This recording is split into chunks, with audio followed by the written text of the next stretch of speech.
of Russia's war in Ukraine is being felt around the world, tragically. So we very much hope and we call on Russia to rejoin the deal. And I know that the UN, Ukraine and Turkey all stand ready to resume as soon as Russia can be persuaded. Of course, we call on Russia to end the war altogether, but for now, food should not be a weapon. Ambassador, I may have missed the beginning, but is there an alternative, and does this deal have to be reworked if they come back, or will it have to be a new deal? So this is a perfectly good deal, which has worked to export grain from Ukraine. So there is no reason to rewrite the deal. The best option would be for Russia to end the war, but while Russia's prosecuting the war and now most recently attacking ports, this is the deal that needs to work. There doesn't need to be another deal from the point of view of the UN, Ukraine and Turkey, and frankly not from Russia either, because they're benefiting from it. Ambassador, two questions. Privately, it seems that Ukraine is floating the idea of another route, now that they control Snake Island, and a route to a NATO country, Romania. What is the UK's view on that? So the point about the Ukraine deal is that it's allowed these 33 million tonnes to go across the Black Sea. Other routes automatically, first of all, put up the cost of grain. So if you go via Romania, for example, or if you go on the land routes and the canals, it can't take as much volume of grain and the prices go up accordingly because of the transport costs. So that's the first problem. The second problem is that Romania is directly affected by Russia's threat that any shipping in the Black Sea could be a military target. And so using a Romanian port, I don't think is a solution to the problem. The point about the Black Sea grain deal was it protected the ships that had the humanitarian grain in that were going out of the Black Sea. There is now a Ukrainian threat as well as a Russian threat to shipping that might be heading to Russia. Is the UK supportive of that decision by Ukraine, and are you not turning the whole of the Black Sea potentially into an active war zone? Well, that's the last thing we want to do, and that was one of the important things that the Black Sea grain deal did, in addition to holding the grain price stable. So we don't support extending the war in this way, but I think it's completely understandable that Ukraine would think about retaliation if Russia chooses to continue the war into the Black Sea. Thank you.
Good morning, colleagues. The 9,382nd meeting of the Security Council is called to order. The provisional agenda for this meeting is maintenance of peace and security of Ukraine. The agenda is adopted. In accordance with Rule 37 of the Council's Provisional Rules of Procedure, I invite the representatives of Romania, Turkey and Ukraine to participate in this meeting. It is so decided. 3 member states also expressed interest in participating in today's meeting, namely Estonia, the Netherlands and Poland. They will submit their statements for publication in letters addressed to the President of the Security Council, which we will circulate. In accordance with Rule 39 of the Council's Provisional Rules of Procedure, I invite the following briefers to participate in this meeting. Ms. Rosemary DiCarlo, Under Secretary-General for Political and Peacebuilding Affairs, Mr. Martin Griffiths, Under Secretary-General for Humanitarian Affairs and Emergency Relief Coordinator, and, as requested by the Russian Federation, Mr. Mikhail Khazin, an independent macroeconomist. It is so decided. In accordance with Rule 39 of the Council's Provisional Rules of Procedure, I also invite His Excellency Mr. Olof Skog, Head of the Delegation of the European Union to the United Nations, to participate in this meeting. It is so decided. The Security Council will now begin its consideration of item 2 of the agenda. I now give the floor to Ms. Rosemary DiCarlo. Thank you, Madam President.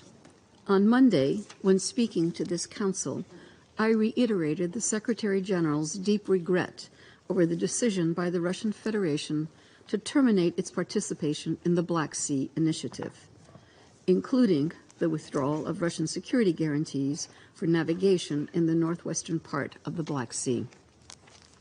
As a result, food prices are rising around the globe, adding to existing agricultural, energy, and financial crises that are already severely impacting the world's most vulnerable people.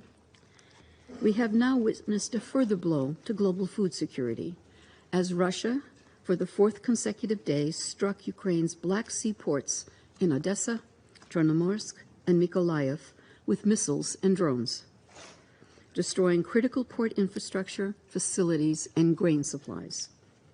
These attacks have also resulted in civilian casualties. Yesterday in Odessa, 1 person was reportedly killed and at least 8 others were injured.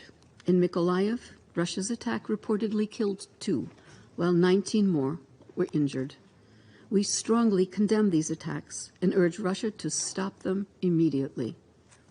As the Secretary-General stated yesterday, the bombardment of the Black Sea ports in Ukraine contradicts Russia's commitments under the Memorandum of Understanding with the United Nations, which states that, and I quote, "The Russian Federation will facilitate the unimpeded export of food, sunflower oil, and fertilizers from Ukrainian-controlled Black Sea ports," end quote. The new wave of attacks on Ukrainian ports risks having far-reaching impacts on global food security, in particular in developing countries. Furthermore, as we have repeatedly stated, attacks against civilian infrastructure may constitute a violation of international humanitarian law. Madam President, threats regarding potential targeting of civilian vessels navigating in the Black Sea waters are unacceptable. We are also concerned about the reports of sea mines laid in the Black Sea, endangering civilian navigation. We strongly urge restraint from any further rhetoric or action that could deteriorate the already dangerous situation. Any risk of conflict spillover as a result of a military incident in the Black Sea, whether intentional or by accident, must be avoided at all costs, as this could result in potentially catastrophic consequences to us all. Madam President, attacks against civilians and civilian infrastructure are not a new trend in this conflict, but rather its tragic pattern. The World Health Organization has documented damage to over 1,000 healthcare facilities, resulting in 101 deaths and 139 injuries.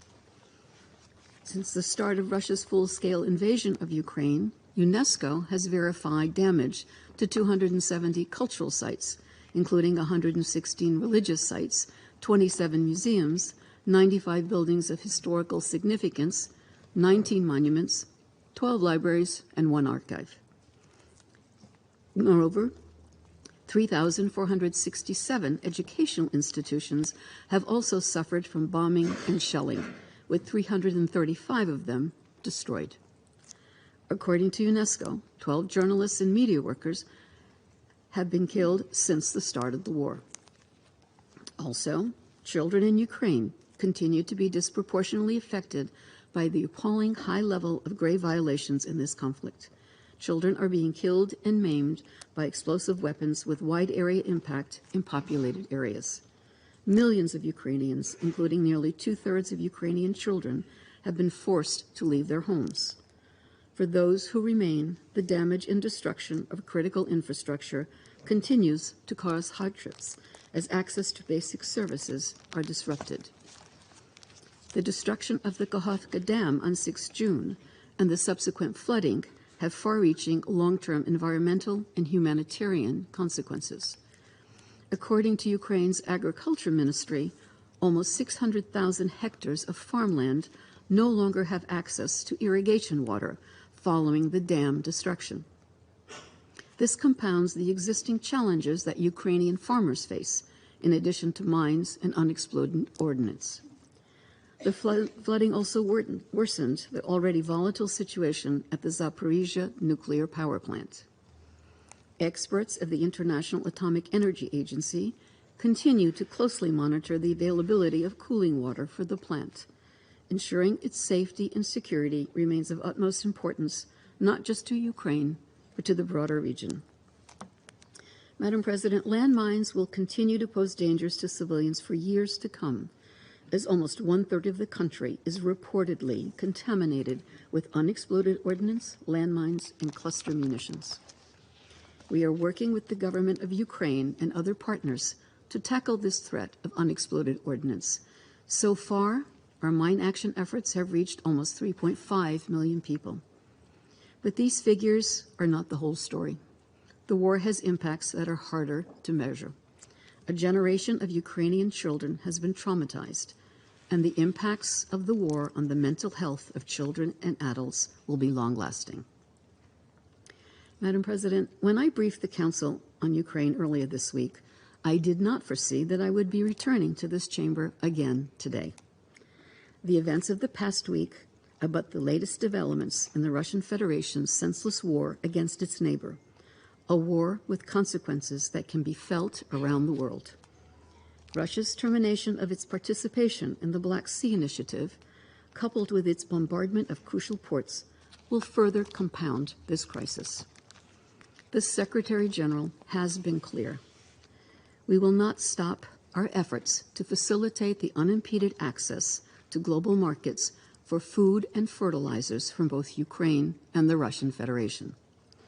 In closing, Madam President, let me stress that the only way to halt the catastrophe unfolding in Ukraine is to forge an end to the war based on international law, principles enshrined in the Charter, and in line with General Assembly resolutions. Thank you, Madam President. I thank Ms. DiCarlo for her briefing, and I now give the floor to Mr. Martin Griffiths. Thank you very much, Madam President. As we have discussed in this chamber before and on many occasions, the war in Ukraine has had a significant impact on the world, as Rosemary has just been outlining, far beyond the country's borders. A world already reeling from an accumulation of shocks, of which we are all well aware.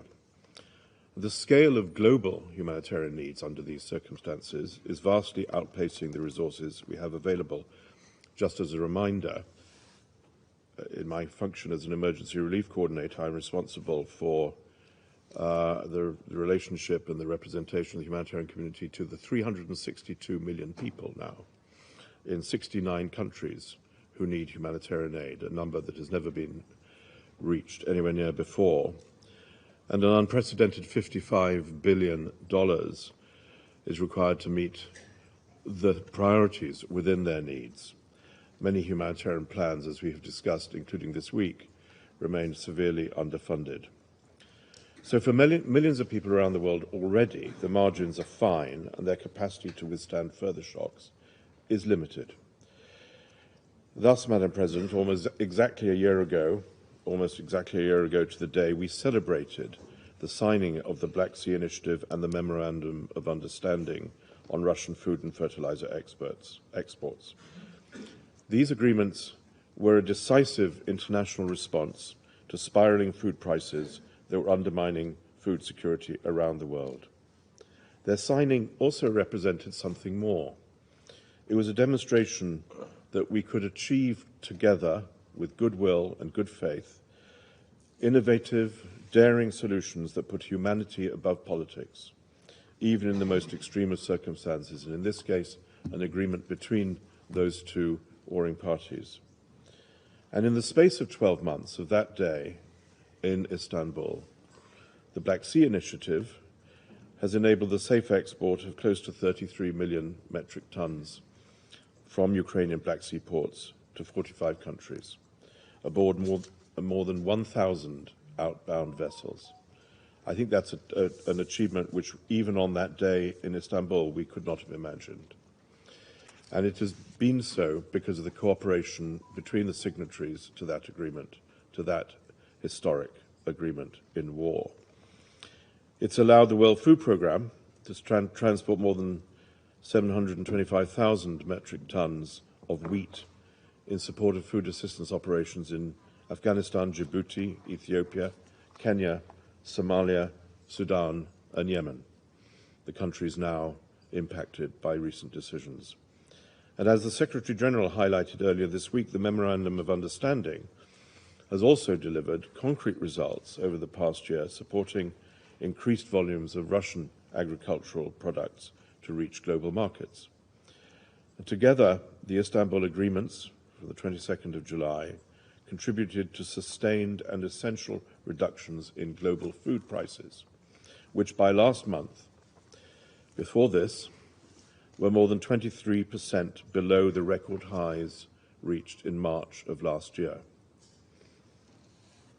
And therefore, of course, Madam President, Monday's confirmation that the Russian Federation was withdrawing from the Black Sea Initiative was immensely disappointing to all of us, and all of us way beyond this chamber.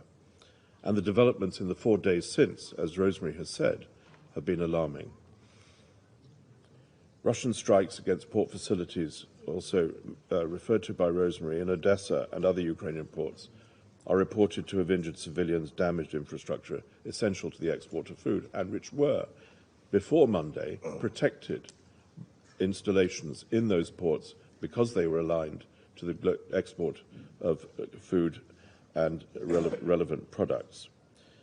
Ukrainian farmers, as we can imagine, look on at this nightly assault with great anxiety as they harvest now the crops nurtured in the shadow of war and protected and with a future because of the Black Sea Initiative, in spite of risks from landmines, Rosemary has spoken to that, unexploded ordnance, the damage to the dam and the flooding that was consequent upon it, damage to storage facilities, as in this week, and infrastructure, food that they are now harvesting that may no longer be able to reach the global markets that so desperately need them.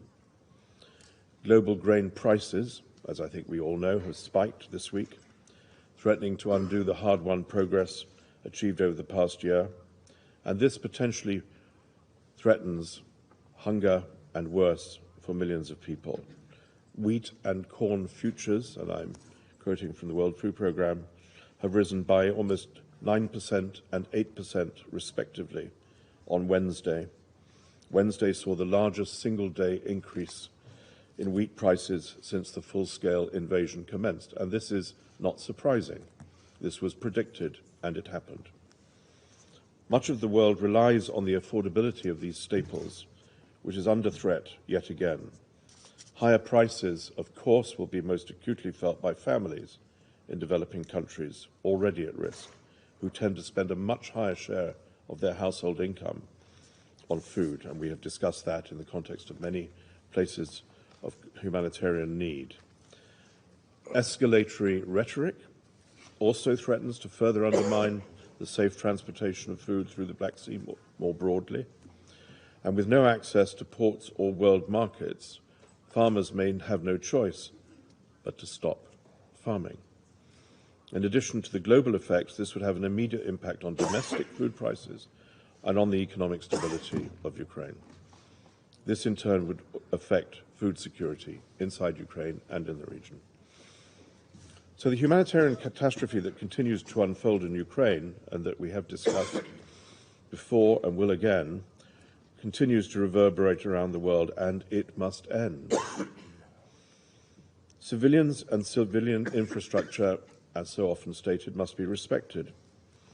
As the Secretary-General stated yesterday, the destruction of civilian infrastructure in Ukrainian ports, we both referred to this, may also constitute a violation of international humanitarian law. The bottom line is very simple.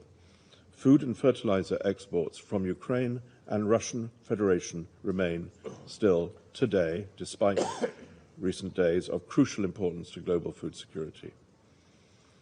The United Nations will therefore continue its engagement with all involved to ensure that Russian and Ukrainian food and fertilizer can continue to reach global markets. Unified international support, and I hope from this Council also, is essential if these efforts of advocacy and diplomacy are to be successful. And I want, of course, to reiterate our appreciation of the extraordinary efforts of the government of Turkey in support of and hosting and overseeing so much of the Black Sea Initiative. Madam President, a final, perhaps personal impression. We have all been so deep in the weeds in this project for so long, and therefore this week has been a week of sadness and disappointment. But for many of those 362 million people, it's not a matter of sadness or disappointment. It's a matter of threat to their future and the future of their children and their families. They're not sad, they're angry, they're worried, they're concerned. Some will go hungry, some will starve, many may die as a result of these decisions. And we implore this Council and the world beyond it to help to make every effort to restore the spirit, what the Secretary-General at the time referred to as the beacon of hope, that those two agreements represented for all of us in a world of such difficulty and tragedy. Thank you very much. I thank Mr. Griffiths. С тем, что в прошлом году было уникальное сочетание неблагоприятных обстоятельств. И надо учесть, что начало сделки совпало с прогнозами на будущий урожай, который был благоприятный, падение цен ожидалось, и, в общем, ничего удивительного в этом нет. Если смотреть на объемы зерна, поставляемые Украине, то нужно отметить, что большая часть там составляет кукуруза и ячмень, которые, собственно, не поставляются бедным странам, они в продовольственной программе для них не используются. Если мы будем говорить только о пшене, то 30 миллионов тонн, которые были поставлены по морю, примерно сравнимый масштаб был поставлен Украиной на экспорт по другим каналам. И нужно учесть, что это зерно было коммерческое, оно принадлежало частным лицам и было уже законтрактовано. То есть его влияние на рынки в прошлом году было связано с тем, что это зерно уже было учтено в текущем балансе. Если мы будем смотреть на ситуацию перспектив годовой давности, двухлетней, то картина будет другая. В частности, например, экспорт зерна из России вырос за последний год, и Россия существенно увеличила поставки пшеницы. Вместо 35 миллионов тонн 58. И примерно такой же объем будет поставлен, скорее всего, в следующем году, поскольку падение урожая в этом году в России незначительно, где-то от 4 до 5%. Нужно учесть, что как раз в связи с тем, что это зерно не носило гуманитарный характер, коммерческое зерно, то его влияние на поставки в бедные страны абсолютно незначительно. То есть в самые бедные страны пришлось всего 3% этого зерна. И таким образом качественная оценка влияния зерновой сделки с точки зрения поставок украинского зерна на мировые рынки, в общем, не очень значительно. Точные оценки, как я уже говорил, сделать практически невозможно в связи с тем, что рынки в последние годы находятся в чрезвычайно разбалансированном состоянии. Можно отметить, просто для понимания того, насколько сложная сейчас ситуация на рынках, что в Соединенных Штатах Америки промышленная инфляция год назад была больше 20%, а сегодня, через год, она составляет минус 9%, то есть пошли дефляционные процессы. Это означает, что совершенно невозможно дать сколько-нибудь стабильный прогноз ситуации и реакции рынка на те или иные факторы. Скорее всего, это реакция на карантин 19-20 года, но еще в ближайшие несколько лет эта реакция будет в очень сильной форме. А вот теперь нужно сказать о второй части зерновой сделки. Дело в том, что участие России в экспорте зерна составляет примерно треть. То есть около 60 миллионов тонн, а рынок 160-180.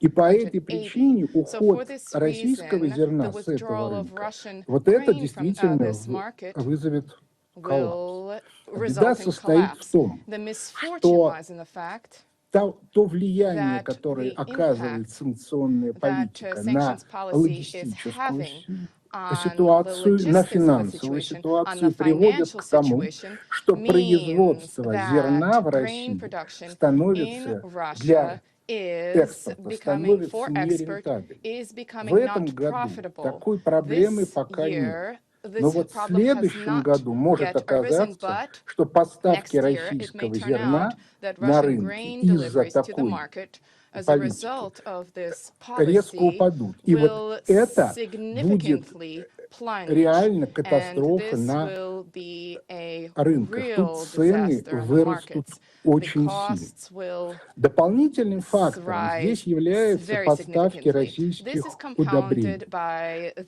Россия занимает больше 15% мирового рынка удобрений и значительную часть рынка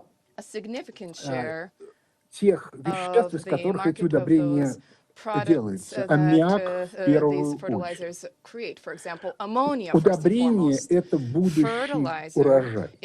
Если в этом году сократится количество удобрений, которые будут внесены на поля, то через год резко сократится урожай, причем по всему миру.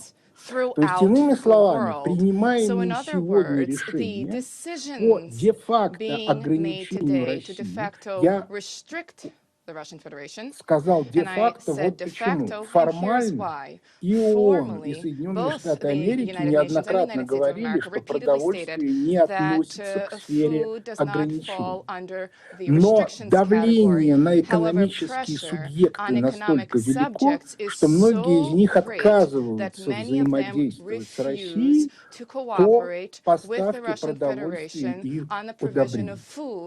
И вот это неминуемо вызовет очень серьезные проблемы и очень сильную нехватку зерна на мировых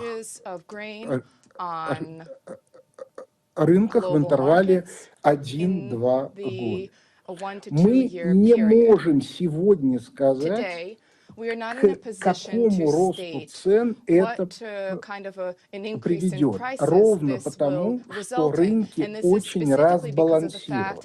Не исключено, что в результате произойдет распад единых мировых рынков продовольствия на какие-то региональные группы, о чем уже много где говорят и пишут. С точки зрения эффективности поставок продовольствия и тем более с точки зрения гуманитарных функций, это чрезвычайно опасная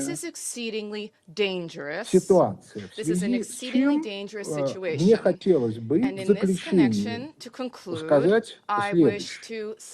К сожалению, действительно, есть проблемы с реализацией и первой сделки с участием Украины, и второй с участием России. Но с точки зрения влияния и на общие мировые рынки, и на гуманитарную составляющую, ограничения для России представляются куда более опасными, чем, собственно, экспорт Украины. Тем более, что...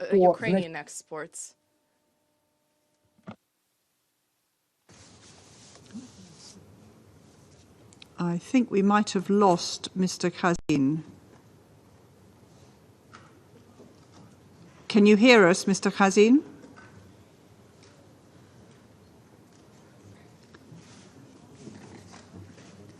While we sort out that problem, I suggest we move on to those council members who wish to make statements. Oh, Mr. Khazin is back. I'm sorry, we lost you momentarily. Please carry on. Да. Мне осталось сказать одну фразу.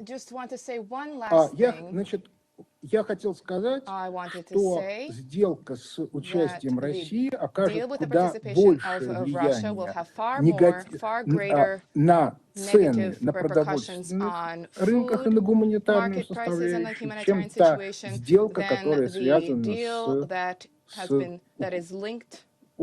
с Украиной. И мне кажется, что она должна занимать более важное место в обсуждении для того, чтобы она выполнялась. Спасибо, благодарю за внимание. I take note of Mr. Khazin's briefing. I now give the floor to those members of the Council who wish to make statements. I give the floor to His Excellency Mr. Gustavo Manrique, Minister of Foreign Affairs and Human Mobility of Ecuador. Muchas gracias. Thank you very much. Señora Presidenta, agradezco por haber convocado a esta sesión a pedido de Francia y Ecuador. Aprecio también las exposiciones informativas del Secretario General Adjunto de Asuntos Humanitarios, el señor Martin Griffiths, y de la Secretaria General Adjunta de Asuntos Políticos y Consolidación de la Paz, la señora Rosemary DiCarlo. Escuché con atención también al señor Khazin. Mañana, 22 de julio, se cumple el primer año desde la firma de la iniciativa de los cereales del Mar Negro, que el secretario general la calificó como un faro de esperanza. Es lamentable que en lugar de avivarse esa llama, se lleven a cabo acciones que puedan apagarla. Deploro el anuncio de la Federación Rusa de suspender su participación en la referida iniciativa. Esta ha sido central para aliviar las consecuencias globales de la inseguridad alimentaria que ha sido exacerbada por la agresión militar contra Ucrania. Desde el inicio de la invasión, el secretario general alertó de las consecuencias globales que el conflicto tendría. Esto con mayor dureza sobre las personas con menos recursos, al haber interrumpido la cadena de suministros, llevando el índice de precios de alimentos de la FAO al nivel más alto de la historia. En marzo del 2022, el Ecuador acogió la conferencia regional de la FAO a pocas semanas de haber iniciado la guerra. Las consecuencias regionales y globales se manifestaron desde entonces como una preocupación fundamental para América Latina y el Caribe. Si bien las exportaciones de cereales no constituyen de por sí operaciones de ayuda alimentaria, siguen teniendo un rol vital en el alivio de la inseguridad alimentaria y, por tanto, en la situación humanitaria del mundo. La implementación de la iniciativa del grano ha permitido salvar millones de vidas del hambre, en particular en las zonas más frágiles. Así lo ha confirmado en reiteradas ocasiones la FAO o incluso la Conferencia de las Naciones Unidas sobre el Comercio y el Desarrollo, UNCTAD. A esto debemos agregar el impacto que la suspensión tendrá en el marco de las operaciones del Programa Mundial de Alimentos, que beneficiaba a miles de niñas y niños en Afganistán, Yemen y el Cuerno de África, por mencionar solo unos pocos ejemplos. ¿Qué peor manera de implementar la resolución 2417, con la cual este Consejo, hace 5 años, instó a todas las partes a garantizar el buen funcionamiento de los sistemas y mercados de alimentación en situaciones de conflicto armado? ¿Y qué peor manera de acompañar la decisión de suspender la iniciativa del grano que bombardeando las ciudades portuarias de Ucrania y la infraestructura de carga de cereales, precisamente en Odessa? Además, serían inaceptables cualquier amenaza o ataque contra embarcaciones civiles en el Mar Negro. El Ecuador insiste en la necesidad de respetar los sistemas de alimentos y de abastecimiento de agua y recuerda la prohibición existente de atacar, destruir, sustraer o inutilizar los bienes indispensables para la supervivencia de la población civil, incluyendo bienes agrícolas y de cosecha. Por otro lado, nos aflige el impacto cada vez mayor que esta invasión tiene sobre la agricultura y los medios de subsistencia rurales en Ucrania. Esto con decenas de miles de millones de pérdidas para los hogares, destrucción de maquinaria y equipo, instalaciones de almacenamiento, cultivos, insumos y las 600.000 hectáreas de tierra agrícola que nos comentaron. Señora Presidenta, deben parar los ataques contra el personal de respuesta humanitaria y sus sedes, incluyendo Odessa, Mykolaiv, y le insistimos a la Federación Rusa que permita el acceso humanitario en las zonas bajo su control temporal. Insistimos en la necesidad de que las partes respeten estrictamente sus obligaciones que derivan del derecho internacional humanitario, incluyendo los principios de distinción, proporcionalidad y de precaución. Nos preocupa la contaminación por minas y remanentes explosivos. Llamamos a las partes a abstenerse de emplear municiones de racimos por el daño colateral que éstas conllevan en lo inmediato, así como en el mediano y largo plazo. El Ecuador, como Estado parte de la Convención sobre municiones en racimo, insiste en la prohibición de ese armamento. Finalmente, hacemos un llamado firme para que este Consejo reitere su respaldo a las labores del Secretario General, como ya lo hizo en mayo del 2022. Esa labor seguirá siendo indispensable tanto en el plano humanitario como en los esfuerzos para acercarnos hacia una paz justa y duradera. Esto lo debemos hacer sobre los principios de la Carta de las Naciones Unidas. Muchas gracias. I thank His Excellency Mr. Manrique for his statement. I now give the floor to the representative of France. Madame la Présidente, je remercie Madame DiCarlo et Monsieur Griffiths pour leur présentation. La France a demandé avec l'Équateur la tenue de cette réunion car la Russie a franchi cette semaine un nouveau seuil dans le cynisme et l'irresponsabilité. Nous l'avons tous entendu prétendre ces derniers mois qu'elle était très préoccupée par la situation des pays les plus pauvres. Après avoir mis en péril la sécurité alimentaire et la nutrition mondiale en agressant l'Ukraine, elle a mis fin il y a quelques jours à l'initiative céréalière de la mer Noire. Le secrétaire général a souligné le grave impact que cela aurait sur les pays les plus vulnérables. Depuis, elle bombarde les ports d'Odessa, de Tchornomorsk et de Mykolaïev et leurs terminaux céréaliers, qui sont des infrastructures civiles. Le secrétaire général l'a rappelé hier, la destruction d'infrastructures civiles est une violation du droit international humanitaire. Alors que des millions de personnes souffrent de la faim, la Russie aurait déjà détruit plus de 60 000 tonnes de céréales. Elle a aussi annoncé, via son ministère de la Défense, que tous les navires se dirigeant vers les ports ukrainiens de la mer Noire seront considérés, à compter du 20 juillet à minuit, comme transportant potentiellement des biens ou équipements de nature militaire. Avec ces actions, la Russie commet encore d'autres crimes de guerre, utilise de nouveau la faim comme une arme.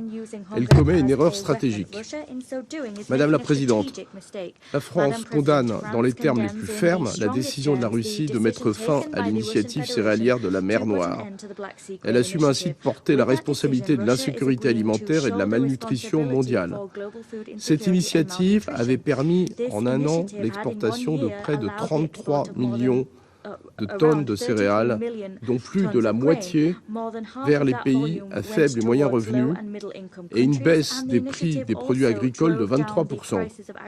Le programme alimentaire mondial avait pu exporter depuis les ports ukrainiens 725 000 tonnes de céréales vers les pays les plus touchés par la faim, notamment l'Afghanistan, le Yémen et la Corne de l'Afrique. La fermeture de la mer Noire va entraîner une augmentation du coût des opérations humanitaires dans un contexte où les ressources manquent déjà cruellement. Elle risque aussi et surtout d'entraîner des effets d'inflation qui affecteront au premier chef les secteurs agricoles et alimentaires, les producteurs et les ménages pauvres dans les pays les plus vulnérables.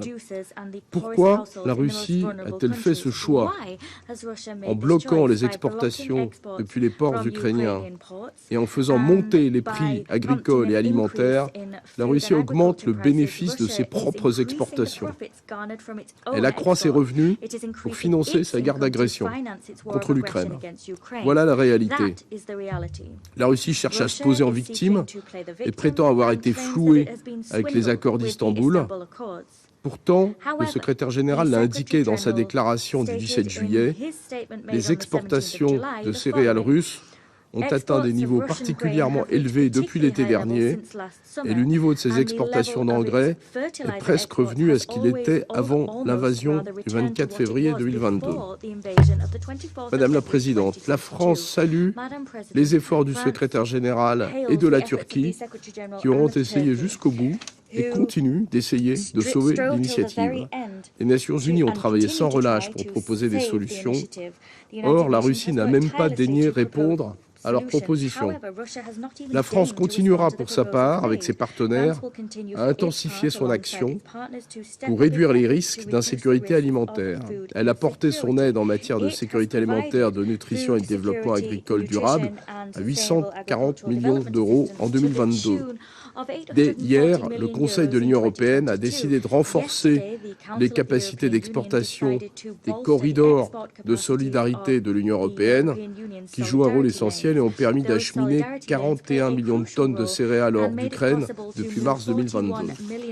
Madame la Présidente, cette décision de la Russie de mettre fin à l'initiative céréalière de la mer Noire vient amplifier les conséquences négatives de l'agression russe contre l'Ukraine.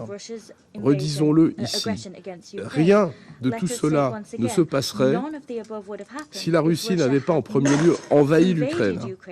Nous l'appelons donc à nouveau à cesser son agression et à retirer ses troupes du territoire ukrainien. Je vous remercie.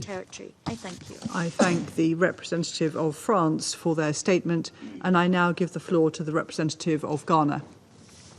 Madam President, I thank France and Ecuador for calling for this meeting and the briefers for their perspectives.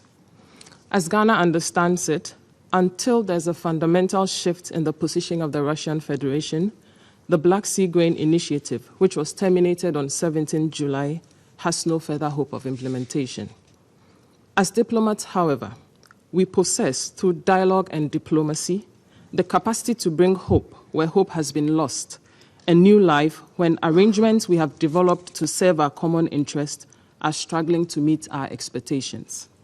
Therefore, as deeply disappointed as we were with the non-renewal of the initiative, we encourage additional efforts by the United Nations and all countries that have had a role to play in the initiative to help address the concerns that have consistently been expressed with regards to the ancillary MOU, especially relating to the export of Russian ammonia to global markets and the export of agricultural products and fertilizers. For indeed, we believe that despite any limitations that the initiative may have had, it has played a role in the stabilization of the global food prices since July 2022, through the export of more than 32 million tons of food commodities from Ukraine, including the transportation of over 725,000 tons of wheat to countries that desperately needed food stocks under the World Food Programme. The initiative was also a test of how we could create resilience in food supply chains during times of major crisis. While we can learn from the present lessons, its termination would not serve the wider international interest and the cause of global food security.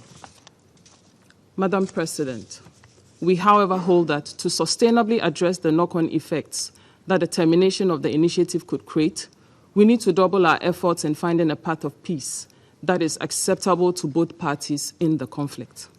As we've stated before, the further militarization of the conflict is not likely to significantly change the dynamics on the ground. It would prolong the suffering on both sides and the misery of the world. We therefore reiterate our call on Ukraine and the Russian Federation to cease hostilities and embrace dialogue and diplomacy if they have an interest for long-term peace. As neighbors, we believe they have no choice but to find a way they can peacefully adjust their differences. To consider the possibility of other options may not be a realistic choice. I thank you. I thank the representative of Ghana for their statement, and I now give the floor to the representative of Gabon.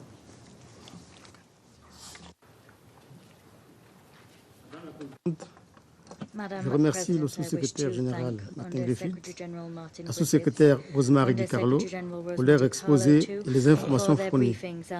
Nous avons également suivi avec attention la déclaration de M. Michael Kazim. L'Équateur et la France ont proposé la tenue de cette réunion au lendemain de la suspension de l'accord sur l'initiative des céréales en mer Noire.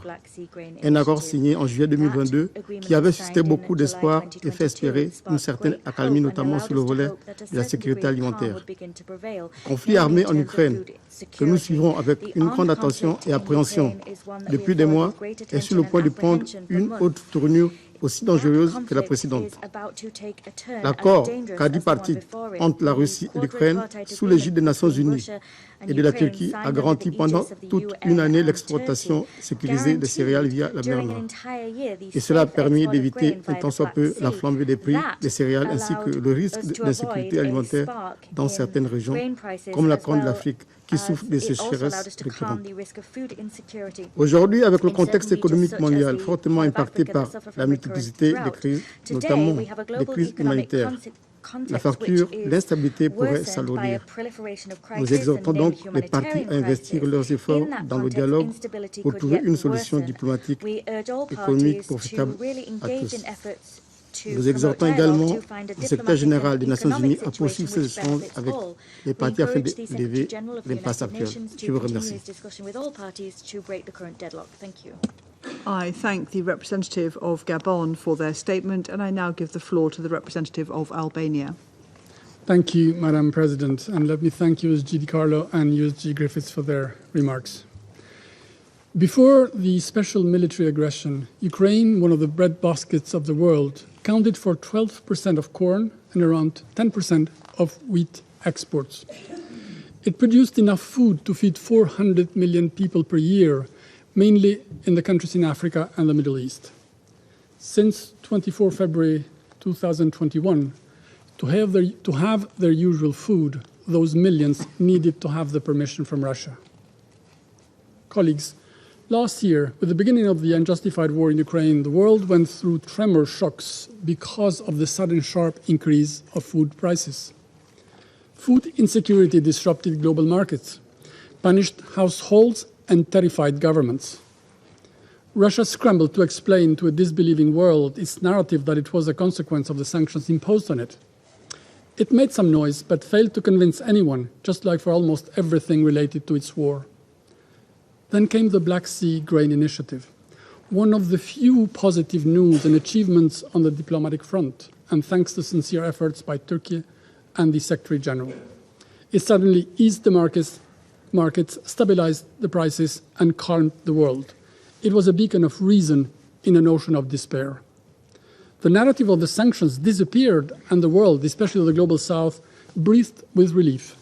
And indeed, about 61% of the nearly 33 million tons of exported grain out of Ukraine has shipped to low and middle-income countries, including 65% of wheat alone, until the 27th of July, when Russia decided it was time to gamble again. To be fair, it did not come as a surprise. Russia has long been nervous and unhappy with the deal, and it did not hide it. In October last year, there were 10 ships inspected per day, then 7 in November, falling down to 2 in May, while the real capacity for inspection was for 40 ships a day. On the other side, Russian food exports, not under any sanction, it must be highlighted, are higher than last year, and it is exporting plenty of grain and fertilizers out of Novorossiysk. So what is wrong? In the course of these long months of war, we have learned that in order to understand the reality, one should not rely on what Russia says, but rather on what it omits. Kremlin is now conditioning any future participation in the grain deal as a chip to get EU sanctions relief. Russian agriculture producers have been complaining about prices in global markets for these commodities. They wanted to make more money, and for that you need to increase the price. In the world that we have built, a quick reference to the international rules-based order, this is done by fair competition, not brutal imposition. But this is what Russia tries to do with its oil. This is what they did with their gas, and now again with food. In a war that they are not winning, everything must be used as a weapon.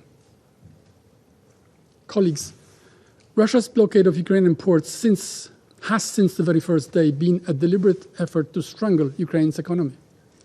After more than 500 days of a disastrous war, the goal remains the same, just as it is destroying its civilian infrastructure, just like it is killing its people, just like it is abducting its children. Now, as mentioned by USG DiCarlo and other colleagues, Russia is attacking on a daily basis with the aim to destroy Ukraine's ports, including in Odessa, a city inscribed in the World Heritage List by UNESCO. But Russia is not punishing Ukraine only.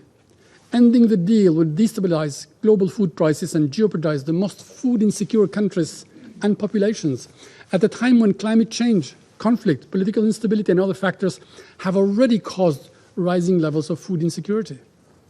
According to UN Comtrade, imports from Ukraine as a share of total wheat imports count for 75% for Lebanon, 59% for Pakistan, 49% for Libya, and 45% for Ethiopia, to mention just a few out of a long list of countries. If the loaf of bread will cost more or will just be missing from the usual shelves in dozens of countries, people must know who to blame. Because killing the deal equals to playing Russian roulette with the food of the poor and the needs of the hungry. Maybe not everyone can immediately understand that one man is ready to starve people around the world for his own political survival, to justify his terrible mistakes and excuse its horrible wrong judgment. But it is just a matter of time until everyone understands that by trying to mimic strength at the expense of the hungry, he is only showing his weakness and his cynicism. I thank you. I thank the representative of Albania for their statement. And I now give the floor to the representative of Switzerland. Merci Madame la Présidente. Je voudrais commencer par remercier la secrétaire générale adjointe Rosemary DiCarlo et le secrétaire général adjoint Martin Griffiths, non seulement de leurs exposés, mais au nom de mon pays, la Suisse, j'aimerais exprimer notre profonde reconnaissance pour leur travail inlassable afin de soulager les souffrances de la population civile. Une fois de plus, nous sommes arrivés à la fin d'une semaine chargée de sombres nouvelles en lien avec l'agression militaire de la Russie contre l'Ukraine. De nouvelles attaques, de nouvelles victimes civiles et de nouvelles destructions. Plus d'incertitudes également pour les habitantes et habitants de l'Ukraine, mais aussi du monde entier. D'après des rapports crédibles, à Mykolaiv, près d'Odessa, une frappe aérienne a touché hier des maisons et une crèche. Ces attaques sont tout aussi cruelles que inadmissibles. La Suisse est extrêmement préoccupée par cette escalade apparente touchant à nouveau des civils et des infrastructures civiles dans le sud de l'Ukraine. Nous rappelons que le droit international humanitaire interdit les attaques contre la population et les infrastructures civiles, ainsi que les représailles, notamment contre les personnes et biens protégés. Les règles relatives à la conduite des hostilités doivent impérativement être respectées. Nous nous joignons également à la condamnation des frappes russes contre les installations portuaires d'Odessa et d'autres ports ukrainiens de la mer Noire. Ces dernières, tout comme la décision prise par la Russie concernant l'initiative de la mer Noire, ont des répercussions qui vont bien au-delà de l'Ukraine. Les accords signés à Istanbul il y a un an se sont révélés essentiels pour la sécurité alimentaire dans le monde entier, nous l'avons entendu. L'initiative de la mer Noire a permis l'exportation de plus de 32 millions de tonnes de nourriture depuis l'Ukraine dans 45 pays sur 3 continents. Elle a contribué à réduire les prix des denrées alimentaires au niveau mondial et rendu possible l'expédition de plus de 725 000 tonnes de blé par le Programme alimentaire mondial pour soutenir les opérations humanitaires. Nous réaffirmons notre profond regret face à la décision de la Russie de ne pas prolonger cette initiative. Nous craignons que cette décision aggrave les situations de détresse et affecte particulièrement les personnes les plus pauvres. Nous nous inquiétons également du risque de déstabilisation que l'insécurité alimentaire représente dans de nombreuses régions de ce monde. La Suisse est convaincue qu'il est dans l'intérêt de la sécurité alimentaire mondiale que l'initiative soit reconduite. Nous sommes préoccupés par l'escalade militaire ainsi que dans la rhétorique depuis la décision russe et appelons à s'abstenir de tout acte préjudiciable, notamment à l'égard de la navigation civile.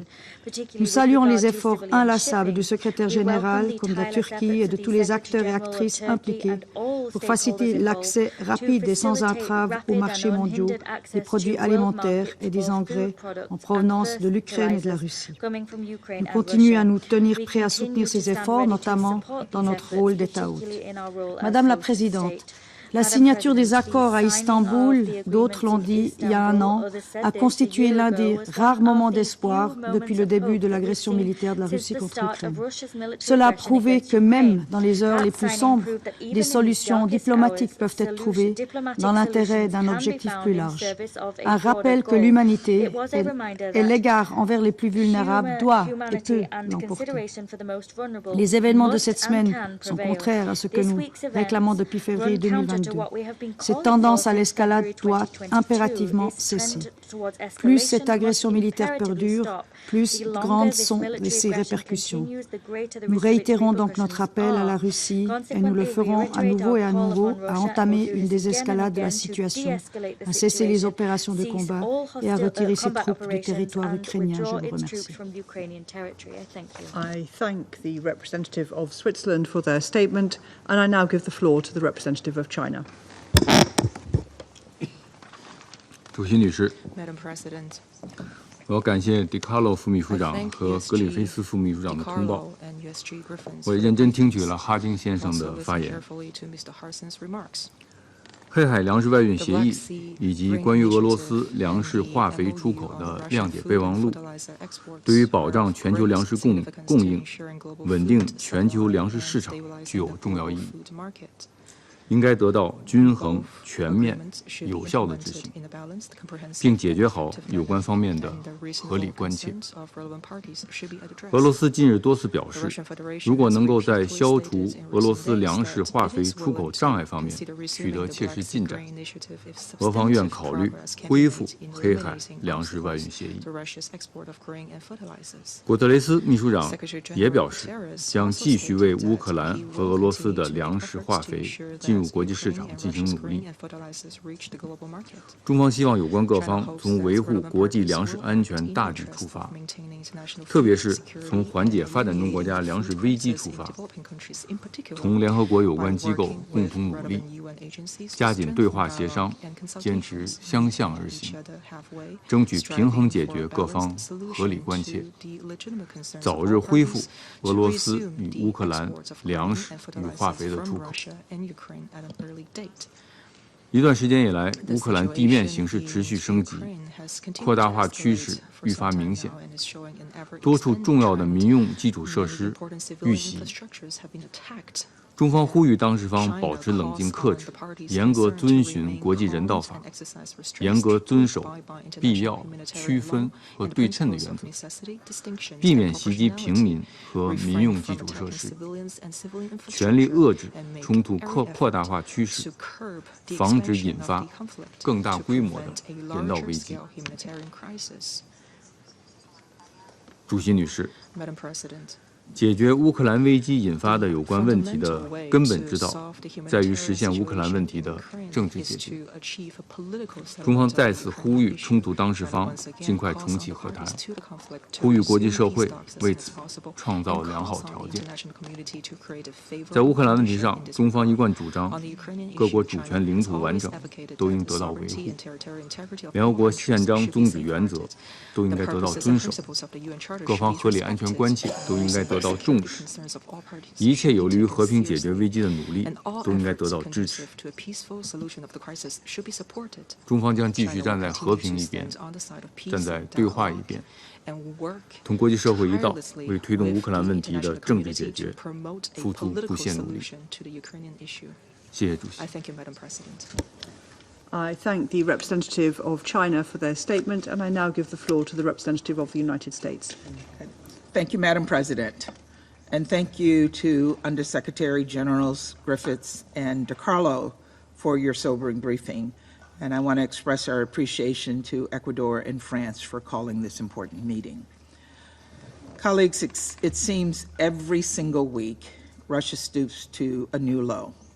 Last week, Russia unilaterally blocked a compromise resolution that would have extended cross-border assistance to Syrians in dire need.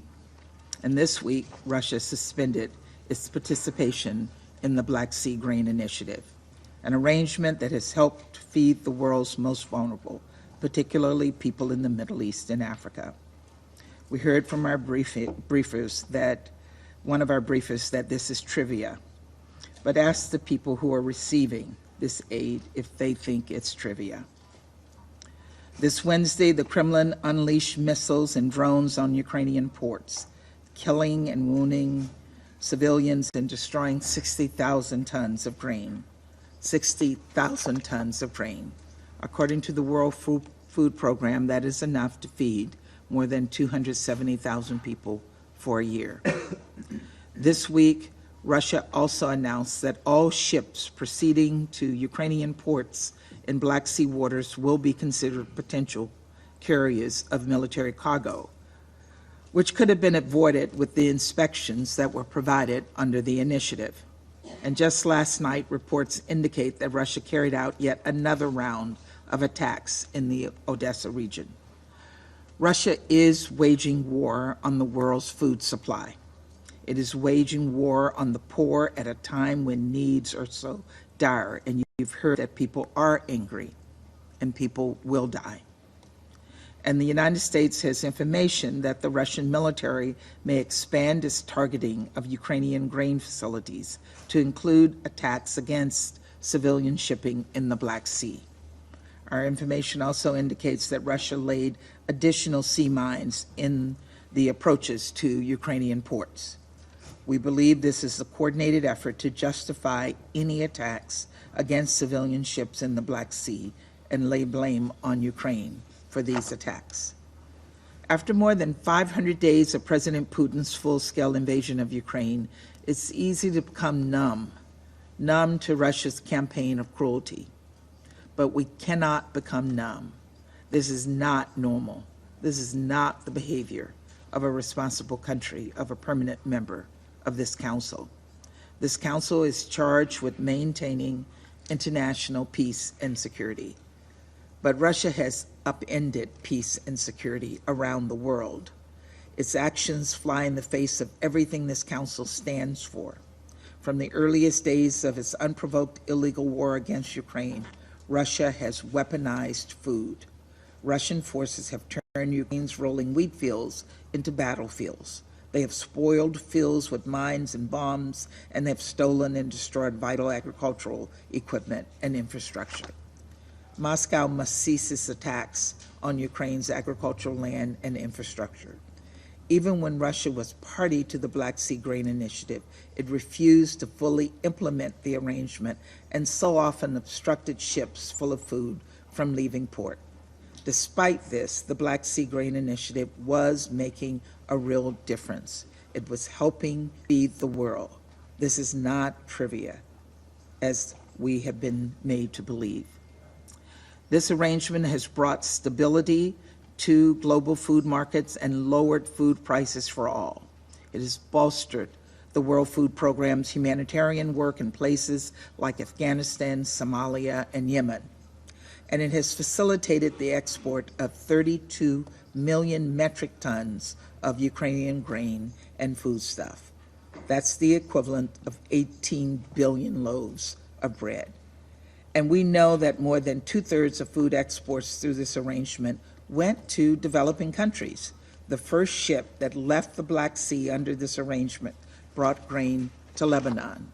And since then, thanks to the Black Sea Grain Initiative, ships have brought food into ports across Africa and the Middle East, from Sudan to Ethiopia to Libya. But the very day Russia suspended its participation in the initiative, global grain prices rose sharply. Russian exporters are already benefiting, while millions who cannot afford higher priced grain suffer, especially people in the Middle East and Africa. Let's be clear. Russia has zero legitimate reason to suspend its participation in this arrangement. They would have you believe that sanctions have blocked their exports. That couldn't be further from the truth.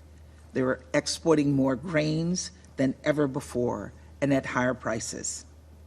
Russia is simply using the Black Sea as blackmail. It's playing political games. It's holding humanity hostage. Colleagues, the United Nations and Turkey have said publicly they want this arrangement to continue. Ukraine has said publicly it wants this arrangement to continue. The world clearly wants this arrangement to continue. Now the eyes of the world are on you, Russia. It is not too late for Moscow to reverse this decision and extend, expand, and fully implement the Black Sea Grain Initiative.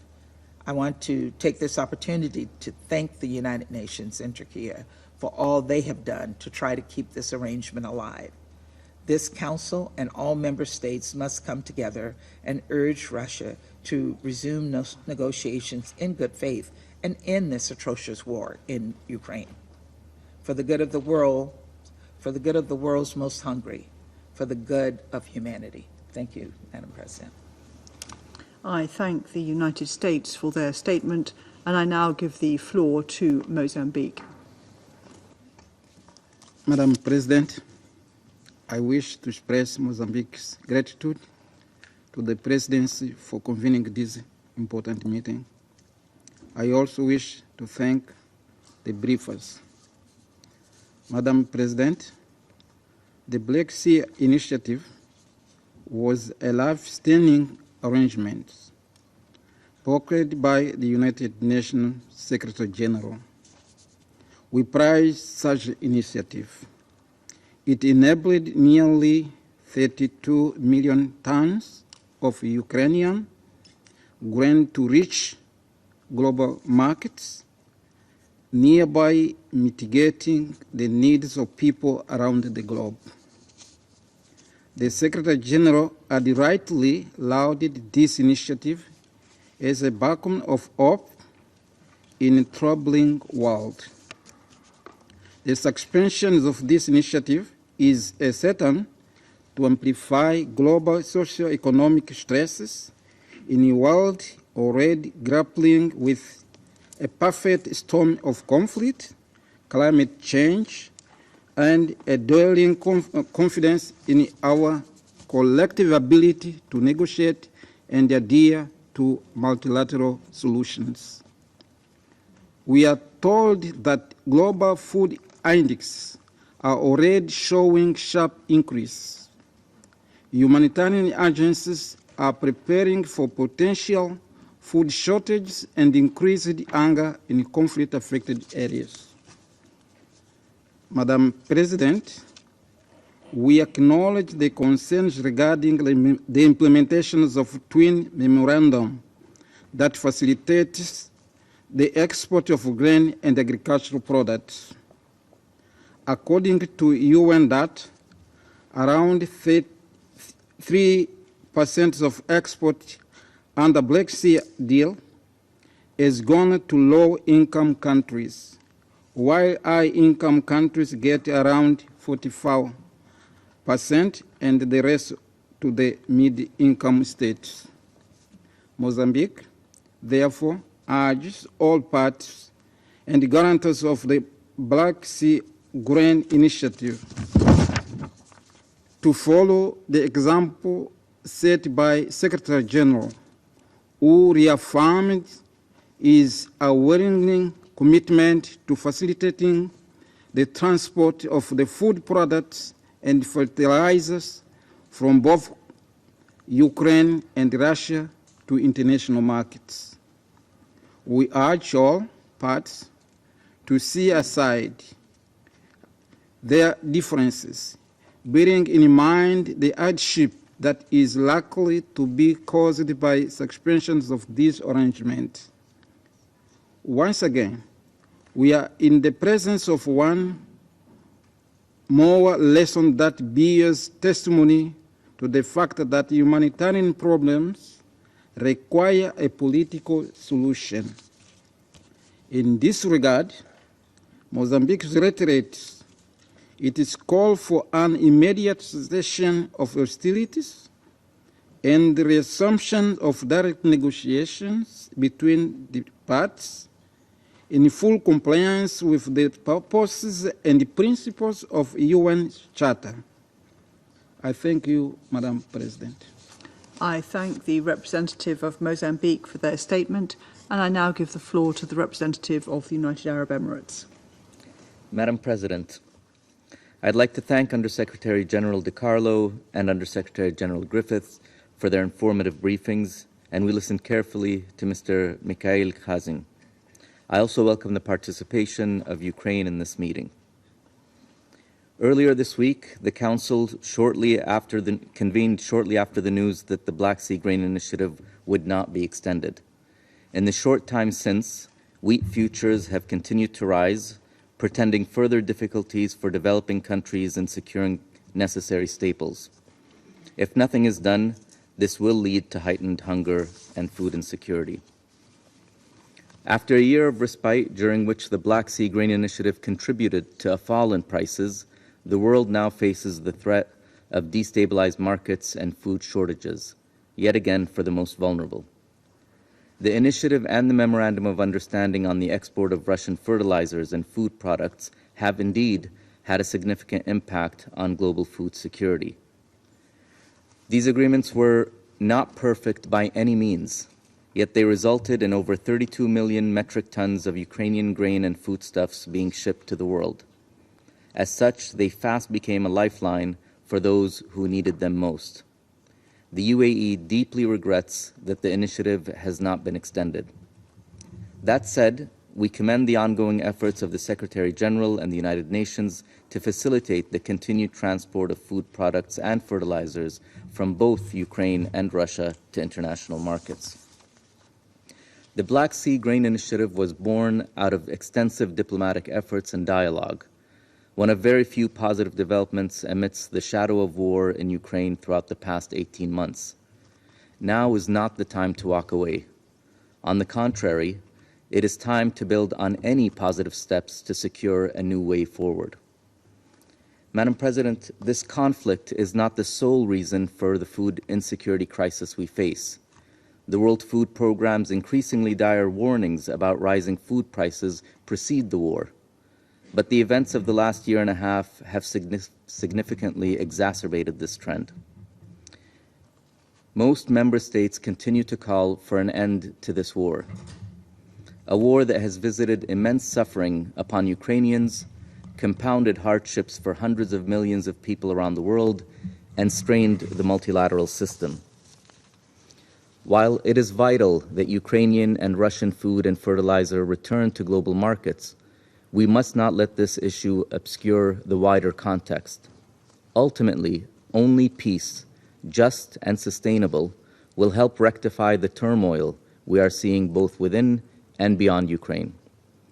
This is what the overwhelming majority of UN member states have called for, a peace that is in line with the UN Charter and respects Ukraine's sovereignty, independence, and territorial integrity. Thank you, Madam President. I thank the representative of the United Arab Emirates for their statement, and I now give the floor to the representative of Malta. Thank you, President.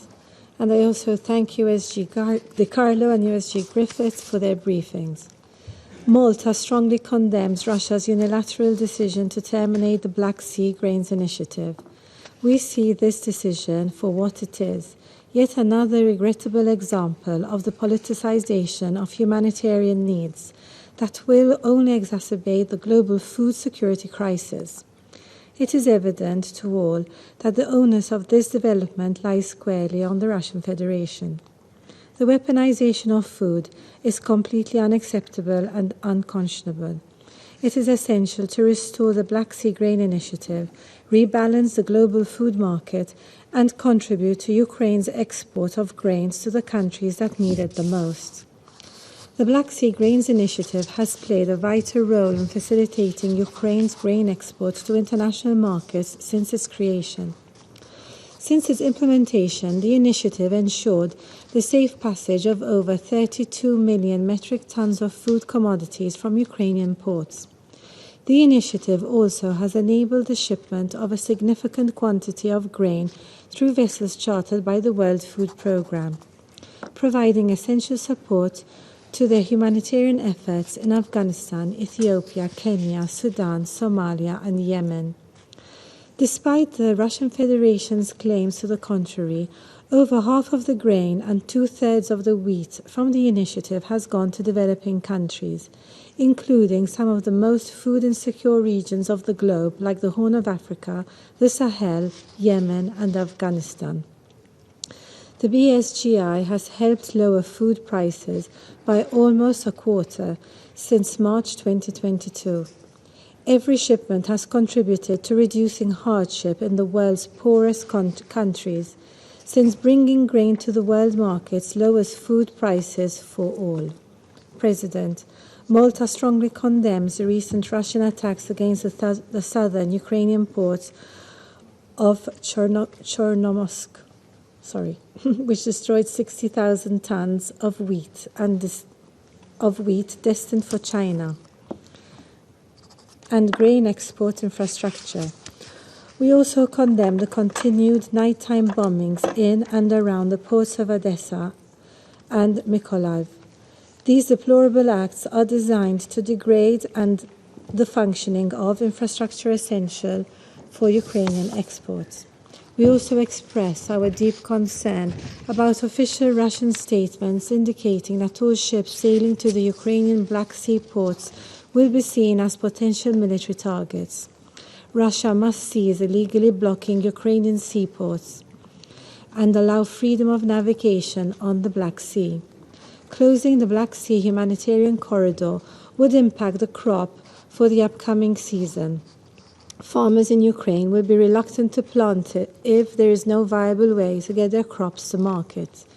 This will be felt by the most vulnerable populations, who will have no choice but to pay higher prices for food. In response to this, I can confirm that the EU solidarity lanes will continue to assist Ukraine in various ways to facilitate the exporting of agricultural goods worldwide. Food security all over the globe is now at great risk. By persisting in the instrumentalization of food resources, Russia is responsible for the widespread disturbances in global grain deliveries and the exacerbation of food price inflation on an international scale. A lack of food supplies produces knock-on effects on the lives of millions of people, hitting them hard in the areas of health, education, and social cohesion. Malta urgently calls upon Russia to change course on its decision and immediately resume the implementation of the Black Sea Grains Initiative. Cooperation and stability in food products and fertilizers are vital to ensure food security and alleviate the suffering of vulnerable populations in regions heavily reliant on these supplies. President, today's meeting illustrates once again the far-reaching consequences of this senseless, illegal, and unprovoked war. It was another stark reminder of its devastating repercussions on not just the region, but the rest of the world. We cannot but reiterate in the strongest possible terms the need for Russia to end its aggression and to immediately and completely withdraw all its forces and military equipment from the entire territory of Ukraine within its internationally recognized borders. Thank you. I thank the representative of Malta for their statement, and I give the floor to the representative of Japan. I thank Mr. Griffiths, Ms. DiCarlo, and the civil society briefer for their briefings. The global food supply, already compromised by various factors, has been further exacerbated by Russia's aggression against Ukraine for over 500 days now. Sadly, this situation has deteriorated even further following Russia's decision on July 17th to terminate the Black Sea Grain Initiative, BSGI. Japan condemns this deplorable action by Russia, noting that Russia has already been a significant impediment to the proper functioning of this initiative for several months. Since its initiation last year, the BSGI has played a pivotal role in ensuring global food security. Through these initiatives, more than 32 million tons of grain and other commodities have been transported from Ukrainian ports. Furthermore, over 725,000 tons of grain have been distributed through the World Food Programme, aiding humanitarian operations in some of the most severely impacted areas globally, such as Afghanistan, Yemen, and the Horn of Africa. Despite the significant challenges posed by conflict, climate change, and escalating energy prices, the initiative has led to a remarkable reduction in food prices by over 23% since last March. Japan is gravely concerned about the adverse effects Russia's decision could have on global food supplies, particularly for vulnerable people. Indeed, it is alarming to witness the higher volatility in global wheat prices following Russia's various actions starting from the termination of the initiative. Russia also threatens to treat civilian vessels bound for Ukraine ports as potential military targets. It is Russia alone who must take responsibility for all the repercussions resulting from its decision. Japan categorically condemns Russia's attacks on Ukrainian Black Sea port areas, resulting in numerous civilian casualties and the reported destruction of at least 60,000 tons of essential grain destined for export. It is crucial to remember that the attacks on civilian infrastructure may constitute a violation of international humanitarian law. Madam President, we commend the painstaking efforts of the United Nations and the government of Turkey in the extension and implementation of the BSGI. I also wish to recall the Hiroshima Action Statement for Resilient Global Food Security issued in May, which advocates for the maximal and continued implementation of the BSGI. Japan strongly urges Russia to cease the weaponization of food, which will never work for legitimizing its heinous act of violence, and promptly return to the international framework to resume grain exports. Madam President, our collective commitment to mitigating global hunger and maintaining stable food prices worldwide must not falter. In this context, Japan supports the EU's Solidarity Lanes initiatives to transport Ukrainian grain and food by land. And for its part, Japan has committed more than $250 million to facilitate Ukrainians' grain exports and to provide food-related assistance to vulnerable people in regions such as the Middle East and Africa. Moreover, we have backed the restoration of Ukraine's agricultural production capacity, severely compromised by Russia's aggression.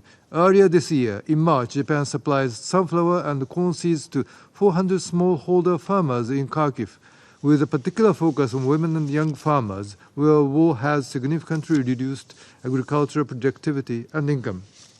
Madam President, Japan will continue its efforts to secure the global food supply, thereby contributing to the stabilization of global markets in partnership with the international community.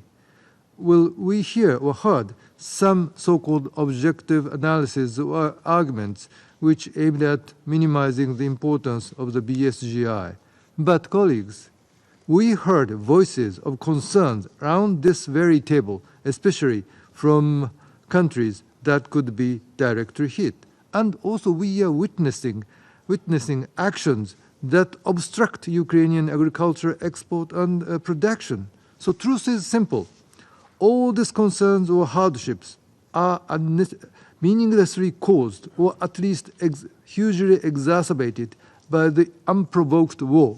The most effective and straightforward solution to all of these concerns and hardships would be Russia's immediate and unconditional withdrawal of its forces from Ukraine to end the war. I thank you. I thank the representative of Japan for their statement. I now give the floor to the representative of the Russian Federation. Спасибо, госпожа председатель. Благодарим вас за приглашение предложенного нами докладчика и рациональный подход к количеству делегаций, допущенных на этот раз по правилу 37. Уважаемые коллеги, мы внимательно выслушали ваши выступления и вновь поразились степенью цинизма западных членов Совета Безопасности, их стремлением скрыть правду и выдать желаемое за действительное. Большинство из вас в той или иной степени высказало сожаление в связи с прекращением функционирования так называемой зерновой инициативы, позволявшей поставлять украинское зерно на мировые рынки. У меня к вам вопрос. От чего вы, собственно, ожидали? Мы с первых дней обращали всеобщее внимание на то, что инициатива перестает соответствовать изначально заявленной цели и приобретает отчетливо выраженный коммерческий характер. Фактически с самого начала в отрыв среди закупщиков продовольствия из Украины вырвались развитые государства. Однако никаких шагов по выправлению этой тенденции так и не последовало. За время работы Черноморской инициативы в общей сложности было вывезено 32,8 миллиона тонн грузов, из которых более 70% направились в страны с высоким и выше среднего уровнями доходов, включая Европейский Союз. На долю беднейших государств, в частности Эфиопии, Йемена, Афганистана, Судана и Сомали, пришлось менее 3%. Такая география и коммерциализация изначально гуманитарной инициативы становится понятной, если учесть, что владельцами значительной части украинских пахотных земель, более 17 миллионов гектаров, являются западные корпорации Карджиль, Дюпонт и Монсанто. Именно они скупили украинские земли после снятия Киевом по требованию МВФ 20-летнего моратория на их продажу и стали главными бенефициарами украинского зернового экспорта. С другой стороны, европейцы, приобретающие по демпинговым ценам украинское продовольствие, затем перерабатывают его у себя и перепродают в качестве готовых изделий, готовых товаров с высокой добавленной стоимостью. То есть зарабатывают на этом дважды. Скажите, а при чем здесь задача обеспечения продовольствием беднейших стран, о которой мы сегодня опять услышали? Коллеги, если же действительно вести речь о насыщении мирового рынка продовольствием и глобальной продбезопасности, то в фокусе внимания должна быть Россия, а не Украина. Давайте сравним показатели производства зерновых в России и на Украине за прошлый год. На Украине оно составило порядка 55 миллионов тонн зерновых, из которых на экспорт пошло 47 миллионов тонн. При этом доля пшеницы составляет только 17 миллионов тонн. В России же было собрано 156 миллионов тонн зерна, из которых мы экспортировали 60 миллионов тонн, включая 48 миллионов тонн пшеницы. Сразу хочу оговориться, экспортировали не благодаря зерновой сделке, а вопреки тем препонам, которые нам создавали. Таким образом, простая арифметика наглядно демонстрирует, что Россия занимает 20% мирового рынка пшеницы, доля Украины менее 5%. Так кто играет большую роль в глобальной продовольственной безопасности? Добавьте к пшенице производимые Россией удобрения, и картина станет еще яснее. Специалисты все прекрасно понимают. Именно поэтому составной частью сделки стал меморандум между Россией и ООН по экспорту российской сельхозпродукции и удобрений. Ни одно из его положений за год, по сути, не выполнено. С учетом бесспорного места России в ряду крупнейших экспортеров зерновых в мире, очевидно, что мы, соглашаясь на пакетную сделку и слыша призывы к объединению усилий в цели глобальной продбезопасности, ожидали изъятия из дискриминационного подхода к нам со стороны государств Запада, которые вели против нас беспрецедентные санкции, фактически попытавшись организовать блокаду нашим производителям. Это было важно не в наших интересах, а в интересах нуждающихся государств в мире, бедных государств. Тот факт, что санкции США, Лондона и Евросоюза формально не распространяются на продовольствие и удобрения, на деле не сыграл никакой роли. Речь идет о серьезнейших барьерах на пути нашего экспорта, снимать которые или хотя бы предоставлять работающие изъятия из которых никто и не собирался.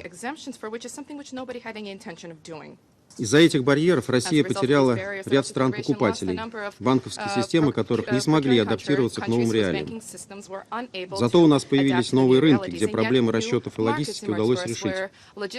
И сделано это было нашими поставщиками, к сожалению, без содействия со стороны ООН. Призванный же помогать нам меморандум России и ООН фактически так и не заработал. Одно из наших ключевых требований – переподключение к системе SWIFT Россельхозбанка, официально отвергнутое ЕС и США. Разовые транзакции с разрешения Вашингтона или Брюсселя не способны обеспечить бесперебойное проведение трансграничных расчетов, равно как и способствовать долгосрочному планированию сельхозпоставок. А идеи об учреждении дочек банка нереализуемы.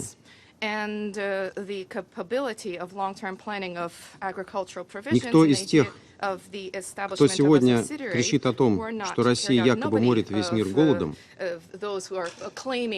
палец о палец не ударил даже для обеспечения безвозмездных, я подчеркиваю, безвозмездных поставок российских минеральных удобрений под эгидой ООН. С момента объявления данной сугубо гуманитарной инициативы в сентябре 2022 года из 262 тысяч тонн продукции, заблокированной в Латвии, Эстонии, Бельгии и Нидерландах, были с огромным трудом отправлены всего две партии. 20 тысяч тонн в Малави и 34 тысячи в Кении. А о том, какую роль играет удобрение в обеспечении продовольственной безопасности, мы только что услышали от Михаила Хазина. Ввоз в Россию запчастей и оборудования для производства сельхозпродукции и удобрений запрещен как товаров двойного назначения. Вся территория нашей страны объявлена зоной военных рисков с неподъемными ставками страхования до уровня запретительных, а иностранные порты закрыты для доступа наших судов и грузов. Зарубежные счета отечественных сельхозкомпаний заморожены. Частично разблокированные средства переместились в карманы тех же западников за счет погашения кредитов и оплаты безвозмездных поставок наших удобрений. Мы, тем не менее, терпеливо ждали, что наши договоренности с ООН будут выполнены. Дважды соглашались на продление сделки, несмотря на все безобразие, происходившее с Черноморской инициативой. Мы ждали результатов целый год, и этот год стал для наших производителей и экспортеров продовольствия и удобрений откровенно убыточным. Из-за падения стоимости нашего зерна на мировых рынках на 30-40% потери российских аграриев составили $1,2 миллиарда. Из-за ситуации с морским фрахтом и стоимостью международных расчетов рентабельность поставок упала в 2 раза. Цены же на импортное сельхозоборудование и запчасти для наших сельхозпроизводителей выросли на 40%, в транзакциях на 10%. Не меньшие проблемы и у наших производителей удобрений, чьи потери насчитывают порядка $1,6 миллиарда. Уважаемые коллеги, нас долго кормили обещаниями по поводу возобновления работы аммиакопровода Тольятти-Одесса. Почти год в попытках выторговать себе дополнительные выгоды по Черноморской инициативе Киев просто блокировал его работу, несмотря на то, что поставки аммиака прописаны обоими Стамбульскими соглашениями и должны были начаться одновременно с вывозом украинского продовольствия. Хотел бы пояснить, что экспорт аммиака нес в том числе и Киеву большие экономические выгоды. О гуманитарных же плюсах для всего мира и говорить не приходится. Судите сами, ежегодно этот трубопровод обеспечивал поставки порядка 2 миллионов тонн сырья для производства удобрений, достаточных для того, чтобы накормить 45 миллионов человек. Однако 5 июня киевский режим попросту подорвал его. Теперь же мы столкнулись с ситуацией, что мировой экспорт аммиака просел на 70%. Почему никто, в том числе в ООН, не осуждает это преступление и не бьет тревогу об упущенных возможностях и долгоиграющих последствиях безответственных действий киевского режима? Вдобавок ко всему этому мы еще и столкнулись с ситуацией, когда режим Зеленского и его западные спонсоры не гнушались, вопреки договоренностям, использовать гуманитарные коридоры для совершения атак на военные и гражданские российские объекты. Эти действия также оставались без надлежащей оценки со стороны ООН и западных стран. И вы хотите, чтобы мы с этим мирились? Уважаемые коллеги, думаю, что с учетом приведенных мною фактов никого не должно было удивить принятое нами решение о прекращении Черноморской инициативы после 17 июля и сворачивание морского гуманитарного коридора с 0 часов 0 минут московского времени 20 июля 2023 года. Теперь все суда, следующие в акватории Черного моря в украинские порты, рассматриваются нами как потенциальные перевозчики грузов военного назначения. Соответственно, страны флага таких судов будут считаться вовлеченными в украинский конфликт на стороне киевского режима. Кроме того, ряд морских районов в северо-западной и юго-восточной частях международных вод Черного моря объявлены временно опасными для судоходства. Соответствующие информационные предупреждения об отзыве гарантий безопасности мореплавателям были изданы в установленном порядке. Кроме того, мы вынуждены констатировать, что за год действия сделки киевский режим накопил под ее прикрытием значительные военно-промышленные, топливные, складские мощности в районах своих черноморских портов. Там же размещались существенные людские ресурсы ВСУ и иностранных наемников. С прекращением сделки у нас появилась возможность исправить эту ситуацию. Рассматриваем всю черноморскую портовую инфраструктуру Украины в качестве места дислокации и пополнения мощностей ВСУ западным вооружением, которое Киев использует против России. Вооруженные силы Российской Федерации высокоточным оружием морского и воздушного базирования с 19 июля наносят групповые удары по объектам военной промышленности, топливной инфраструктуры и складам боеприпасов Вооруженных сил Украины в районе города Одесса, по цехам производства и местам хранения безэкипажных катеров в районах Одессы и Ильичевска Одесской области, и объектам топливной инфраструктуры и складам боеприпасов Вооруженных сил Украины в районе города Николаева. Все эти объекты успешно поражаются. На этом фоне ознакомились со вчерашней реакцией Генсекретаря ООН на наши военные действия. Хотим в этой связи задать только один вопрос. А где можно ознакомиться с аналогичным осуждением Антонио Гутерреша подрыва Киевом аммиакопровода Тольятти-Одесса, о чьем потенциале для глобальной продбезопасности мы сегодня уже упоминали? Госпожа председатель, при этом мы отдаем должное усилиям Генсекретаря ООН и его команды, которые искренне стремились к выполнению всех данных Западом обещаний, но так и не смогли ничего добиться. А вот для срыва договоренностей наши так называемые бывшие западные партнеры на Западе сил не пожалели. Сделали все, чтобы пустить сделку под откос. Кроме того, мы с вами прекрасно помним, как США, Великобритания и Франция в июле и ноябре прошлого года заблокировали попытки принять какой-либо продукт Совета Безопасности с упоминанием меморандума Россия-ООН. Теперь мы все знаем почему. Меморандум России и ООН они никогда и не собирались выполнять, как и Минские соглашения. Беспрекословной реализации стамбульских договоренностей требовали только от нас, и нам же во вред. А сегодня они лукаво пытаются обвинить Россию в срыве этой сделки. Да и вообще чуть ли не во всех бедствиях населения африканских и ряда других стран. То есть тех самых государств, из которых сам Запад в свое время выжимал все соки и ресурсы, столкнул их в пучину войн, голода и нищеты, и продолжает сейчас в рамках своей неоколониальной системы беззастенчиво грабить. А сегодня некоторые европейские страны, которые на словах говорят о том, что нужно дать возможность Украине экспортировать сельхозпродукцию, сами запрещают ввоз украинского зерна на свою территорию, ставя при этом во главу угла интересы своих товаропроизводителей. И продолжая таким образом пробивать дно цинизма и лицемерия. Уважаемые коллеги, хочу подчеркнуть, мы не против самой зерновой сделки как таковой, тем более учитывая ее значение для глобального рынка продовольствия для многих государств мира, и готовы рассмотреть возможность вернуться в нее, но только при одном условии. Если будут в полном объеме учтены, а главное реализованы все без исключения ранее согласованные принципы участия России в этой сделке. Для вашего удобства напомню, о чем идет речь. Первое – это реальный, а не умозрительный вывод из-под санкций поставок российского зерна и удобрений на мировые рынки. Второе – должны быть сняты все препятствия для российских банков, финансовых институтов, которые обслуживают поставки продовольствия и удобрений. Речь в том числе идет об их незамедлительном подключении к международной банковской системе расчетов SWIFT. Какие-то новые обещания и идеи на этот счет нас не устроят. Нам нужно только выполнение этих условий. Третье. Должны быть возобновлены поставки в Россию запчастей, комплектующих для сельхозтехники и отрасли производства удобрений. Стоимость импортных запчастей для оборудования и оборудования для наших производителей в целом выросла на 40%. Рост издержек при финансовых транзакциях порядка 10%. Общие потери составили порядка 1,6 миллиарда долларов. Четвертое. Должны быть решены все вопросы с фрахтом судов и страхованием российских экспортных поставок продовольствия. Обеспечена вся логистика продовольственных поставок. Рост стоимости фрахта морских судов для перевозки грузов и стоимости международных финансовых расчетов и других транзакций привели к потере рентабельности поставок в 2 раза.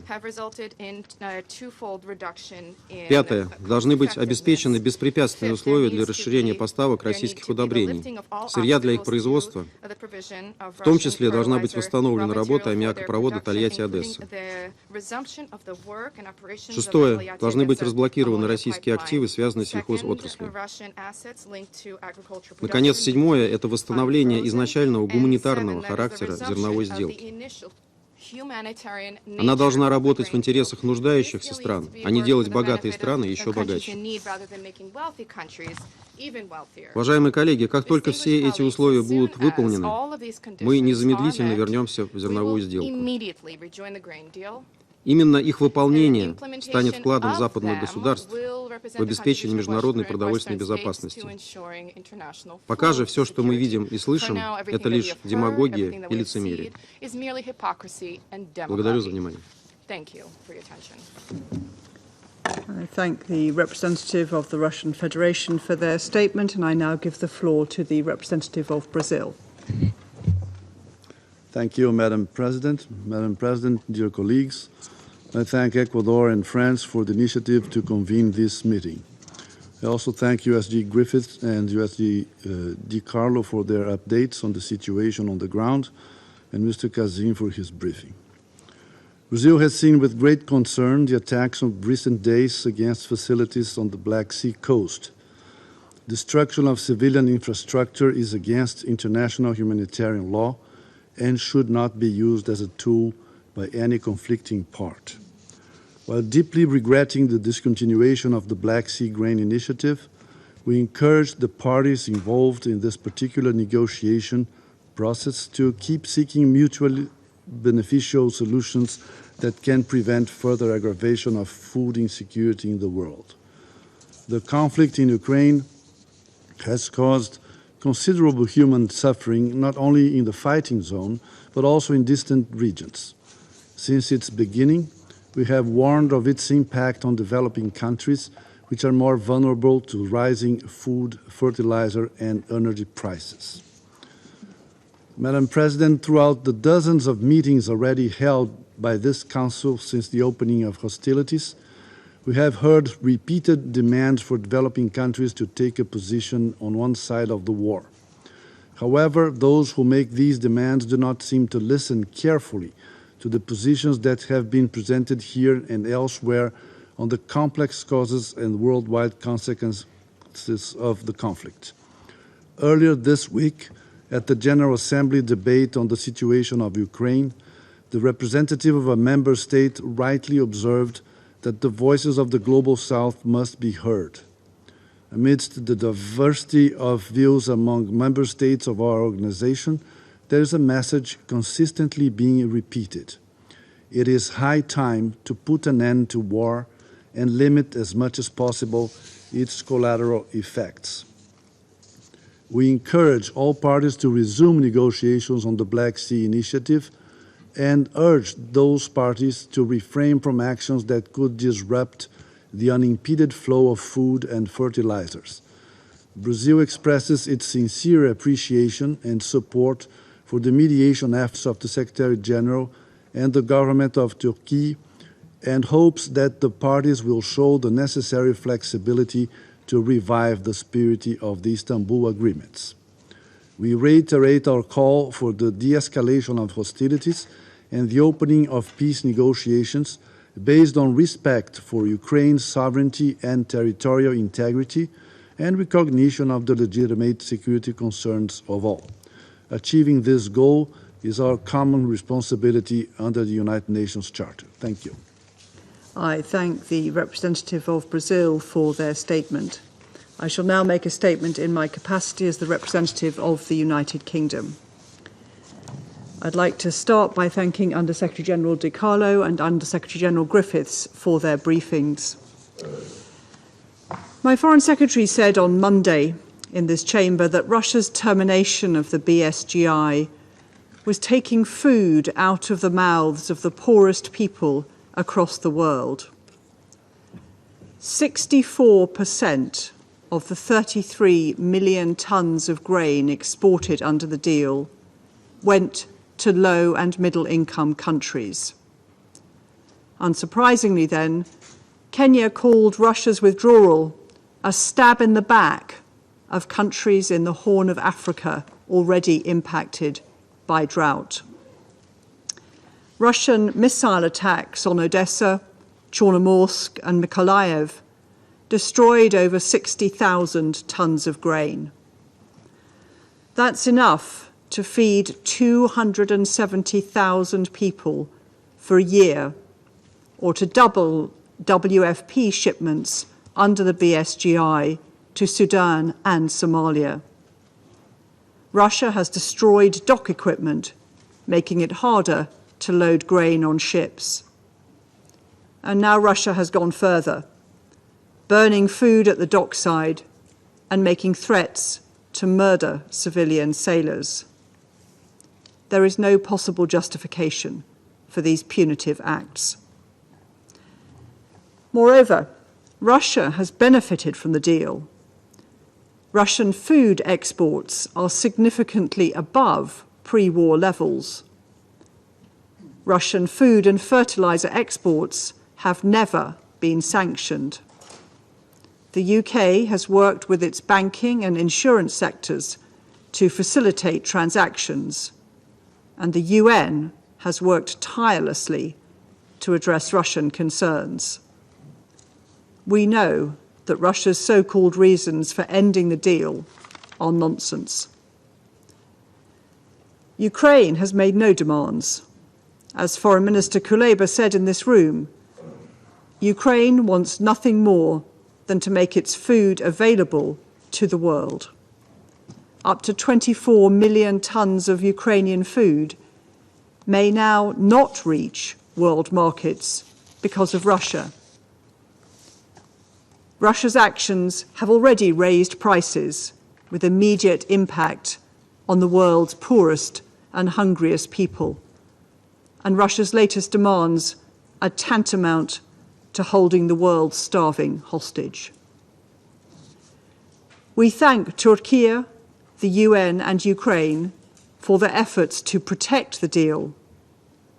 We call on Russia to rejoin it and to end the war. Food is not a weapon. I now resume my function as President of the Council, and I give the floor to the representative of Ukraine. Thank you, Madam President. Distinguished members of the Security Council, I thank the Under-Secretary General DiCarlo and Under-Secretary General Griffiths for their insightful and comprehensive briefings. I would also like to express my particular gratitude to the delegation of Ecuador for personal participation in this meeting of His Excellency Foreign Minister Gustavo Manrique and for his principled statement. I also recognize the representative of the person on the ICC wanted list in the permanent seat of the Soviet Union. The first days following the undermining of the Black Sea Grain Initiative have unequivocally testified to the Russian rationale behind this insidious step. Not bothering to fabricate any plausible explanation, Russia has proceeded to the deliberate destruction of Ukrainian capabilities for grain export. Since Monday, the barrage of Russian missile and drone strikes has mainly targeted Ukrainian ports, infrastructure, and storage facilities. On 18th till 20th July alone, Russia attacked Ukraine with 56 cruise missiles and 87 Iranian-origin drones. The list of missiles included Kalibr, Onyx, Ha-22, Iskander, and Ha-59 missiles. In the port of Chernomorsk alone, Russian strikes destroyed 60,000 tons of grain. For a long time, this cargo was intended to be loaded onto large tonnage vessel. This vessel, however, spent over 60 days in the queue of the grain corridor due to inspections being sabotaged by Russia. The missile attacks also destroyed grain terminals, reservoirs, and berths of the ports of Odessa and Chernomorsk. Last night, Russia continued its missile terror, targeting grain warehouses. As a result of the strike by Kalibr missiles, 100 tons of peas and 20 tons of barley were destroyed, as reported by Odessa regional authorities. Putin's envoy has tried to invent some arguments about why Russia is so persistent in undermining global food security by destroying Ukrainian grain and other foodstuff. The sly purpose, however, was revealed by Russia itself at the beginning of June at the so-called St. Petersburg International Economic Forum. The head of the infamous Russia Today state propaganda factory, Margarita Simonyan, in the presence of Putin, openly stated, I quote, "All our hope is for the famine." Here is what it means. It means that the famine will start now, and they will lift the sanctions and be friends with us, because they will realize it is necessary, end of quote. In fact, since Russia has already brought to this chamber many oddballs, let me play back the original in Russian.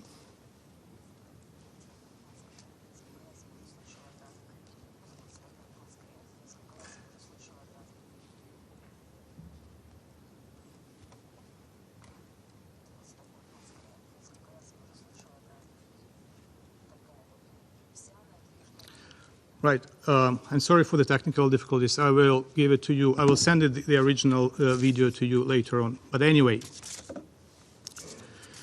as for the intervention of certain self-proclaimed microeconomist, Mr. Hazin,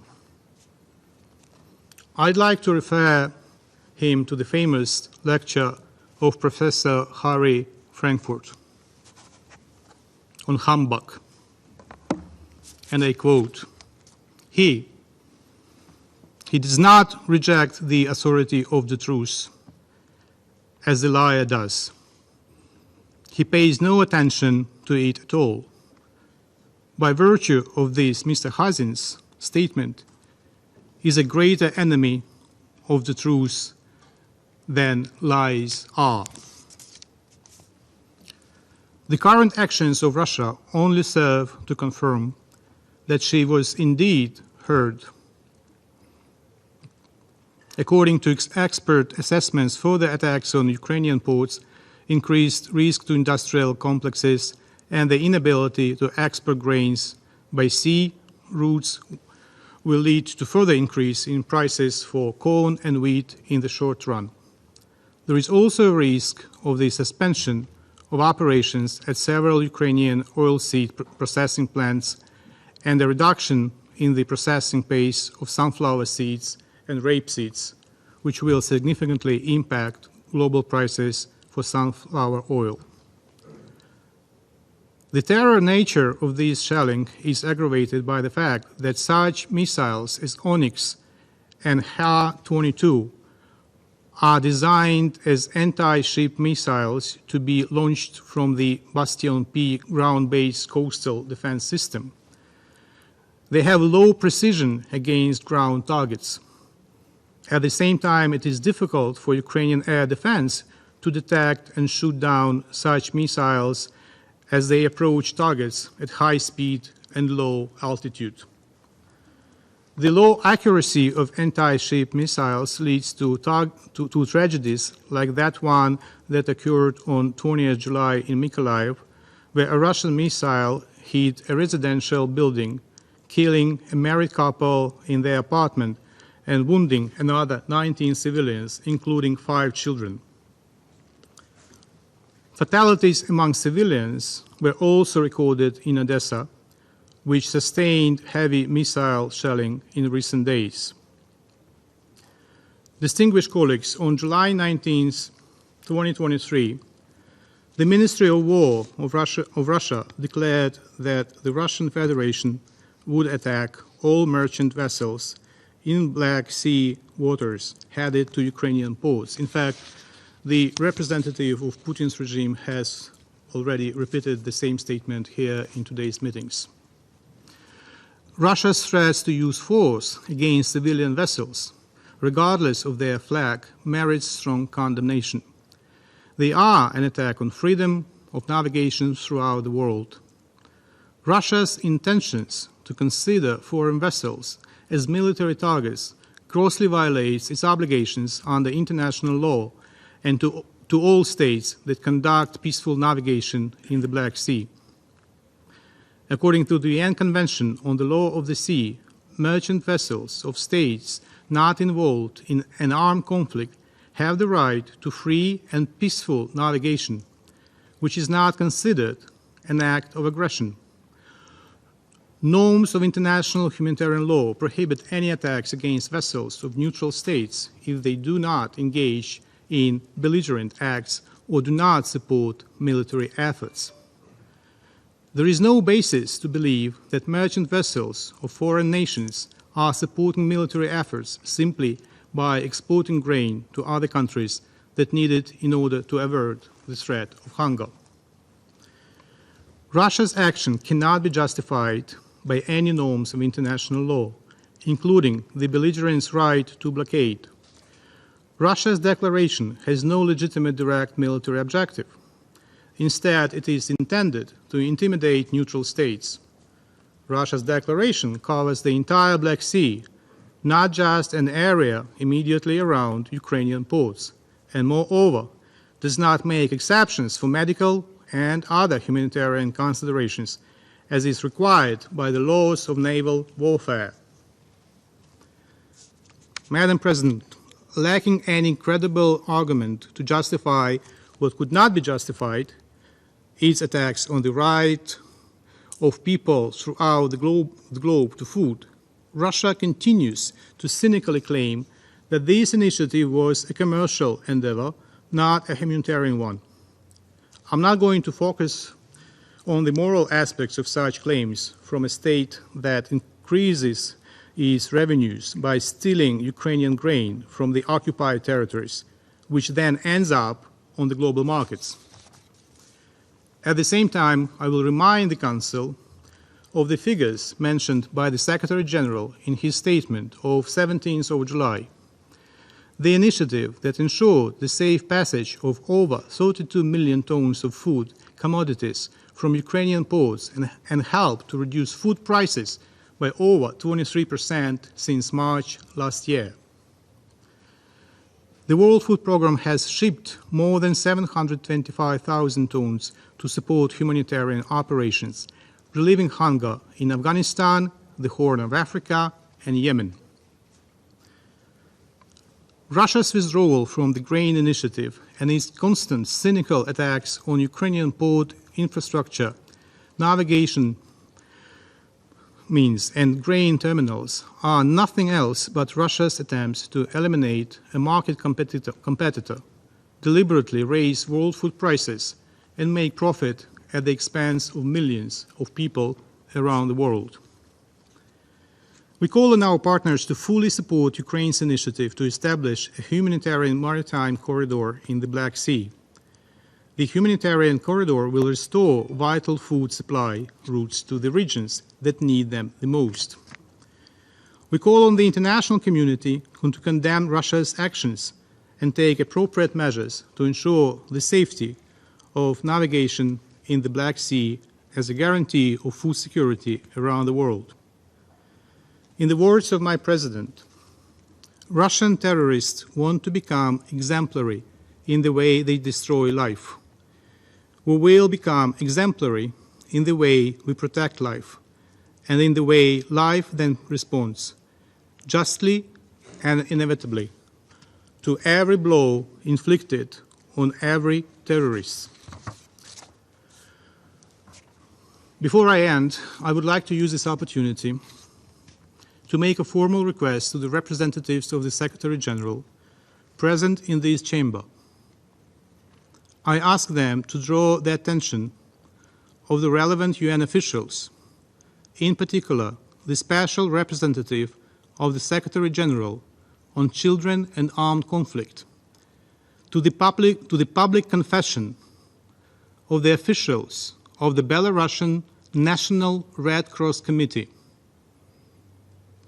where they admit to their involvement in the illegal mass forceful removal of children from the occupied territories of Ukraine. I also ask them to properly monitor and report on this shocking situation, and I thank you. I thank the representative of Ukraine for their statement, and I now give the floor to the representative of Turkey. Thank you, Madam President. We thank you for organizing this meeting, and we also thank Undersecretary General Griffiths and Undersecretary General DiCarlo for their briefings. In addition to the loss of thousands of civilian lives, millions of displaced people, and the billions of dollars of material damage, the ongoing war in Ukraine also continues to have negative repercussions on energy prices, supply chain disruptions, and global food insecurity. The Black Sea Grain Initiative has had a stabilizing effect on the prices of grain and contributed to global food security for almost 1 year. This initiative has allowed more than 32.8 million tons of various grain products to reach the world markets since August 2022. It helped avert a major food shortage and ease the lowest income countries' access to food products. The World Food Programme also benefited from the reduced prices in its operations.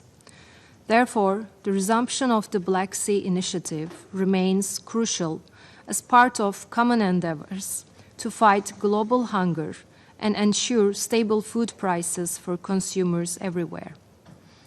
The permanent termination of the Black Sea Initiative will be harmful to the global food market. The countries that depend on the price stability provided by the initiative will suffer the most. Both the Black Sea Initiative and the Memorandum of Understanding between the UN and the Russian Federation are crucial for the vulnerable people around the world. This is why we need to combine our efforts and find a way to implement the two components of the deal simultaneously. To this end, we commend the efforts of the Secretary General for the facilitation of the export of Russian food and fertilizer products. We recognize that there is still room for improvement. This also requires further steps from all relevant stakeholders.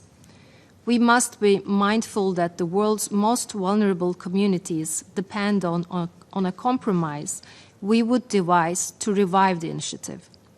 We hope that the current suspension will be temporary and the operations will be resumed as soon as possible by addressing the needs and expectations of all stakeholders. We will continue our efforts in coordination with the UN and the two sides. In the meantime, we urge all sides to remain calm, exercise restraint, and avoid taking any unilateral steps that might jeopardize prospects for the resumption of the initiative. I thank you, Madam President. I thank the representative of Turkey for their statement, and I now give the floor to the representative of Romania. Thank you, Madam President. And I would like to thank France and Ecuador for calling this meeting, USG DiCarlo and USG Griffiths for their briefings, as well as the UK presidency for allowing my delegation to take the floor. Yesterday, the UN Secretary General Antonio Guterres spoke about trust, solidarity, and universality when launching his policy brief on the new agenda for peace. In his policy brief, he also mentions that the war is a choice. A year and a half since its invasion of Ukraine, Russia still wages a war of choice. In a similar and defiant way to the needs of developing countries, Russia's decision to denounce BSGI is a matter of choice. But Russia's decision has multidimensional effects around the world. We are yet to anticipate them all. But we will stand in solidarity with those in need. Romania joins previous speakers in commending the efforts of the UN and others, in particular Turkey, to be constructive and alleviate the tensions on the food market. We also call on Russia to reconsider its decision and make the right choice in returning to the Black Sea Grain Initiative. BSGI remains a good example of multilateralism at work, but all players need to be constructive and abide by the rules, the UN Charter, international law, international humanitarian law. Out of the 41 million grains from Ukraine that were exported through the EU solidarity lanes, over 20 million transited Romania. Together with the 32 million tons of grains via BSGI, the total amount that left from the Black Sea shores to the world is over 50 million grains. This means choice to uphold trust, solidarity, and universality. My country will continue to uphold its promise to the world and to make its own contribution in mitigating the risks of food global crisis, both in national capacity as a direct neighbor to Ukraine and as member of the European Union. Together with the UN, the European Union did everything in its power to deal with the challenges posed by an actor that undermined international law. a pragmatical choice was favored, one that made all efforts so that developing countries could benefit from BSGI and the grains exported through it. BSGI is a win for all those participating in it and for all those benefiting from it. BSGI is a clear expression of leave no one behind. Its restoration is imperative. Madam President, we continue to be appalled by the high number of attacks targeting schools and hospitals in Ukraine. Again and again, attacks against civilians and civilian infrastructure are strictly prohibited under international law and must cease immediately. This includes the ongoing strikes with missiles and drones on the Ukraine's ports of Odessa, Chernomorsk, and Mykolaiv. Upholding international law and UN Charter principles is paramount. Otherwise, we become accessory to impunity. It is not how we want to project the future of incoming generations. Thank you. I thank the representative of Romania for their statement. I now give the floor to His Excellency Mr. Olof Skog, the Head of Delegation of the European Union to the United Nations. Thank you very much, Madam President. And thank you to the Undersecretary General DiCarlo and Griffiths for their briefings and for your relentless efforts under the leadership of the Secretary General over the last year or so. Madam President, a permanent member of the Security Council is threatening to attack any ship, regardless of its cargo or its flag, that enters part of the Black Sea. So now we're all potential targets of the Russian aggression. It is bombing grain warehouses and infrastructure in Ukrainian ports, key to food security globally. And it has torpedoed the Black Sea Grain Initiative. And yet it claims to care about global food security.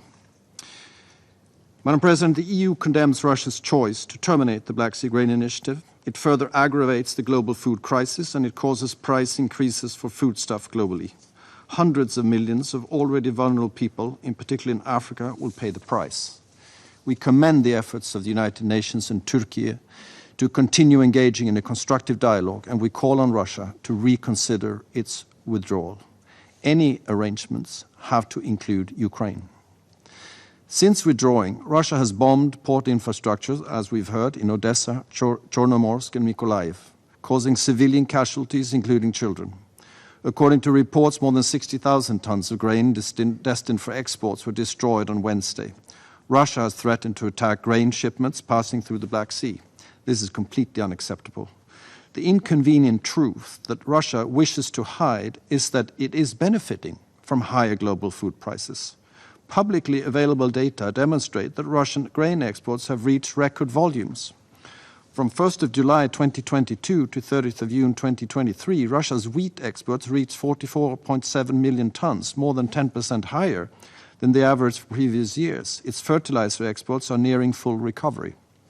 In contrary to claims by Russian disinformation, the Black Sea Grain Initiative benefited all food importing countries by contributing to lower global prices. The export of almost 33 million tons of grains and foodstuffs from Ukraine to 45 different countries reduced prices by over 23% since Russia's full-scale invasion of Ukraine. Half of the grain, including 2/3 of the wheat, went to developing countries. Half of the total World Food Programme grain procurement in support of its humanitarian operations in the most food-insecure countries comes from Ukraine.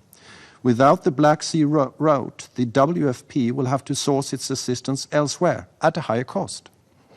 The Black Sea Grain Initiative is a major deliverable of effective multilateralism and, in the words of the Secretary General, a beacon of hope in a world that desperately needs it. Since Russia's withdrawal, prices on wheat and corn, as we've heard this morning, have surged. The simple truth is that Russia has made a cynical calculation. By blocking exports from Ukraine, it will make higher profits from its own exports. The Secretary General clearly demonstrated that Russia gained important benefits from the Memorandum of Understanding of Food and Fertilizer Exports. The UN has worked relentlessly to unblock assets, facilitate regulatory frameworks, and engage with the private sector to find dedicated solutions across banking and insurance sectors. These efforts were conducted in close collaboration with the EU. While Russia spreads disinformation and maintains its own export restrictions on food and fertilizer to drive up prices, the EU has spared no effort to avoid that our sanctions impact the food security of third countries. We provided extensive guidance to economic operators on the implementation of sanctions, clarifying that transfer of Russian food and fertilizers to third countries by EU operators and our territory is permitted. We introduced a legislative derogation in December authorizing transactions with sanctions individuals to facilitate such trade. We worked with the UN to build a bespoke payments mechanism for the Russian Agriculture Bank through JP Morgan outside of SWIFT to allow food and fertilizer-related payments. And we are working closely with the UN and partners to address any specific bottlenecks and facilitate the access of food and fertilizers originating from Russia. Russia knows all this. The EU and its member states remain committed to address the needs of countries vulnerable to food insecurity. The Food Systems Summit in Rome next week will call for accelerated action in this regard. In addition to the Black Sea Grain Initiative, the EU solidarity lanes have allowed the export of more than 41 million tons of Ukraine's food and agricultural goods. We're also providing 18 billion euros to address food security needs, focusing on the most vulnerable regions, and we reiterate our call on all countries to step up their own humanitarian assistance in this regard. Madam President, we call on Russia to stop using food as a weapon and rejoin the Black Sea Grain Initiative. The EU will continue to act to fight food insecurity. Food cannot be used as a political tool. We remain open to explore solutions with the United Nations that would contribute to the resumption of the grain deal. In closing, I remind the Council that the Black Sea Grain Initiative would not have been necessary if Russia had not waged a war of aggression against its neighbor and blocked Ukrainian ports for exporting grain. And I reiterate the EU's unwavering support for Ukraine's independence, sovereignty, and territorial integrity within its international recognized borders and its inherent right of self-defense. Thank you very much, Madam President.